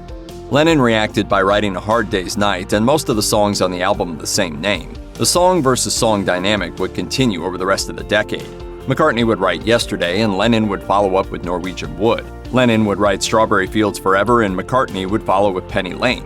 McCartney has said this competition was a great way for him and Lennon to, quote, keep each other on our toes. According to Far Out, however, Lennon was not always happy about it. In his book Revolution in the Head, The Beatles' Records in the 60s, Ian Diamond writes, Lennon must have sensed that his era of dominance over the band's output was over. From now on, his partner would be in the ascendant, not only as a songwriter, but also as instrumentalist, arranger, producer, and de facto musical director of the Beatles. There is a segment of the population that has been convinced that in 1966, Paul McCartney died and was replaced by a look-alike. According to Ultimate Classic Rock, the theory is that while recording Sgt. Pepper's Lonely Hearts Club Band, McCartney perished in a car crash. Instead of ending the band or continuing with a new member or as a trio, the surviving members found a look-alike and soldiered on. That was a hoax, right? Yeah, I wasn't really dead. Rolling Stone reports that the rumor started when a mystery caller told radio DJ Russ Gibb to play the White Album backwards, saying that he would hear messages including, quote, turn me on, dead man, and John Lennon saying, quote, I buried Paul. Of course, McCartney did not die in a car accident and is alive today. But fans have found so-called evidence in the album covers, song lyrics, music videos, and elsewhere. The Abbey Road cover was even interpreted as a funeral procession, with McCartney as the corpse. Life magazine sent reporters to find McCartney on a Scottish farm, and Rolling Stone notes that after throwing a bucket of water on them, McCartney agreed to an interview and photos to try to end the story. It didn't work. McCartney was still discussing the rumor decades later, including on a 2009 appearance on The Late Show with David Letterman. So this started some rumor that because he was barefooted, he's dead. I couldn't see the connection myself. By the end of the 1960s, the Beatles were operating under a cloud of tension and resentment. Their manager, Brian Epstein, had died suddenly in 1967, and without him, the group lacked guidance and a figure to act as arbiter in their creative disagreements. The ending came on September 20th, 1969. Despite the pleadings of the group's new business manager, Alan Klein, not to say anything, John Lennon told Paul McCartney and drummer Ringo Starr he was leaving the group. The breakup did not come as a surprise. By that point, the four members had been living largely separate lives, getting married, having babies, and making music outside of the group. McCartney later said, I must admit we'd known it was coming at some point because of his intense involvement with Yoko. John needed to give space to his and Yoko's thing. The band kept things quiet for a few months until on April 10, 1970, McCartney announced to the public that the band was splitting up. A week after the news broke that the Beatles were breaking up, Paul McCartney released his self-titled solo album, and to say McCartney was on his own would be an understatement. The former Beatle had written every song, played every instrument, and worked as the lone producer on the album. Today, it is considered one of his best works, but at the time, critics had mixed feelings about McCartney. His next effort, Ram, met the same fate. Today, Ultimate Classic Rock places Ram as McCartney's second-best post-Beatles album, but in 1971 it was another failure on McCartney's part, with Pitchfork describing it as loathed by contemporary critics. Third time's a charm? Perhaps not. Wildlife was McCartney's third effort and the first with his new band Wings. Unlike the first two albums, Wildlife did not see a re-evaluation years later. Rolling Stone called it, quote, trivial and unaffecting, and decades later it is still considered one of McCartney's weakest works. John Lennon's and Paul McCartney's songwriting partnership is remembered today as the greatest in pop music history. But after bonding over a mutual love of music and reaching unimaginable peaks, their relationship soured. During the final years of the Beatles and after the band split, the former friends would spend the next decade in a love-hate relationship. The pair met on July 6, 1957, when Lennon was performing with his skiffle band, the Quarrymen. A mutual friend introduced the two, and a few months later, Lennon asked McCartney to join the group. It evolved into the Beatles, with Lennon and McCartney as the main singer-songwriters. By the time the band broke up, the two were at each other's throats. They wrote one another angry letters, as well as insult songs directed at each other. McCartney's included Too Many People, and Lennon's response was How Do You Sleep? The two eventually reconciled and maintained contact over the final years of Lennon's life. McCartney has also said that their last conversation before Lennon's murder was friendly. Linda McCartney said that Lennon's final words to McCartney were, "Think about me every now and then, old friend." As bad as his relationship with John Lennon was at times, Paul McCartney's friendship with George Harrison was even more contentious. On Lennon's 1971 song attacking McCartney, How Do You Sleep?, Harrison played guitar. According to Far Out, by 1974, Lennon and McCartney were not only speaking to each other, but jamming together. Lennon and Harrison had also joined Ringo Starr on songs for the drummer's solo album. As rumors swirled about a potential Beatles reunion, Harrison stomped that idea into the ground, saying, "Paul is a fine bass player, but he's a bit overpowering at times. To tell the truth, I'd join a band with John Lennon any day, but I couldn't join a band with Paul McCartney." In the Beatles, Harrison was overshadowed by the dominance of Lennon and McCartney, according to The Guardian. When he walked out of the studio in 1969, Lennon suggested the band replace Harrison with Eric Clapton, biography reports. Harrison remained at odds with McCartney over the decades, and the pair did not reunite to make music until the mid-1990s, when they performed a short medley of their songs. While the Beatles were in their final days, a family of preteen musicians hit the charts almost as hard as the Fab Four. The Jackson Five became hugely successful in the late 1960s, and Michael Jackson went on to become a superstar. In the 1980s, Jackson tapped Paul McCartney for a series of duets. McCartney had written a song, Girlfriend, for Jackson. The song appeared on the 1978 Wings album, London Town, before Jackson included it on his album, Off the Wall. McCartney and Jackson also came together for The Girl Is Mine on Jackson's Thriller album, and both The Man and Say Say Say for McCartney's Pipes of Peace album. While working together, McCartney had talked to Jackson about the importance of music publishing and owning catalogs. McCartney had purchased the back catalog of the late rock icon Buddy Holly. Jackson took the advice to heart, and in 1985 bought the most sought-after catalog in pop music, that of the Beatles. And I said, and you ought to think of getting into song publishing. And so he kind of looked at me and said, I'm going to buy yours. After this, the pair never spoke to each other again. McCartney said, I think it's dodgy to do something like that, to be someone's friend and then buy the rug they're standing on. In 1967, photographer Linda Eastman got a chance to work with the most popular group of the era, the Beatles. Eastman was no stranger to celebrities, having worked on photo shoots with Bob Dylan, Janis Joplin, and the Grateful Dead. But while working with the Beatles, Eastman caught the eye of Paul McCartney, and the two fell head over heels in love. The couple married on March 12, 1969, and had 3 children, Mary, Stella, and James, in addition to raising a child from Linda's previous marriage, Heather. Linda and Paul McCartney formed the band Wings in the 1970s and toured while raising their children. Linda continued to work as a photographer and was an advocate for vegetarianism and animal rights. Unfortunately, in 1995, Linda was diagnosed with breast cancer, the same disease that took Paul McCartney's mother would take Linda McCartney on April 17, 1998. McCartney was overcome with grief after Linda's passing, telling the BBC, I think I cried for about a year on and off. After the passing of Linda McCartney, Paul McCartney married model and media personality Heather Mills. Their marriage drew criticism from Paul's daughter Stella McCartney, who had mixed feelings about Mills and her father's decision. The union led to a daughter named Beatrice. Unfortunately, after only 6 years of marriage, Paul and Mills divorced, and the drama was played out in the British tabloids. Ultimate Classic Rock reports that the pair acquired the lawyers used during the divorce proceedings for Prince Charles and Princess Diana. Attempts to reach a settlement that included a confidentiality clause failed, and all the details were made public. Mills accused Paul of abuse and rampant drug use, while Paul claimed she was irresponsible and rude to his staff. Mills also accused her ex-husband of abusing his first wife, Linda McCartney. Stella McCartney, Paul and Linda's daughter, spoke out against the accusation and even questioned her father for marrying Mills. Both former partners denied each other's claims, and the divorce was finalized in 2008, with Mills receiving just $30 million after requesting $150 million. She reportedly said that she was, quote, very, very, very pleased with the outcome. In 2011, Paul married Nancy Shovel, and the pair have been together ever since. Check out one of our newest videos right here. Plus, even more grunge videos about your favorite stuff are coming soon. Subscribe to our YouTube channel and hit the bell so you don't miss a single one.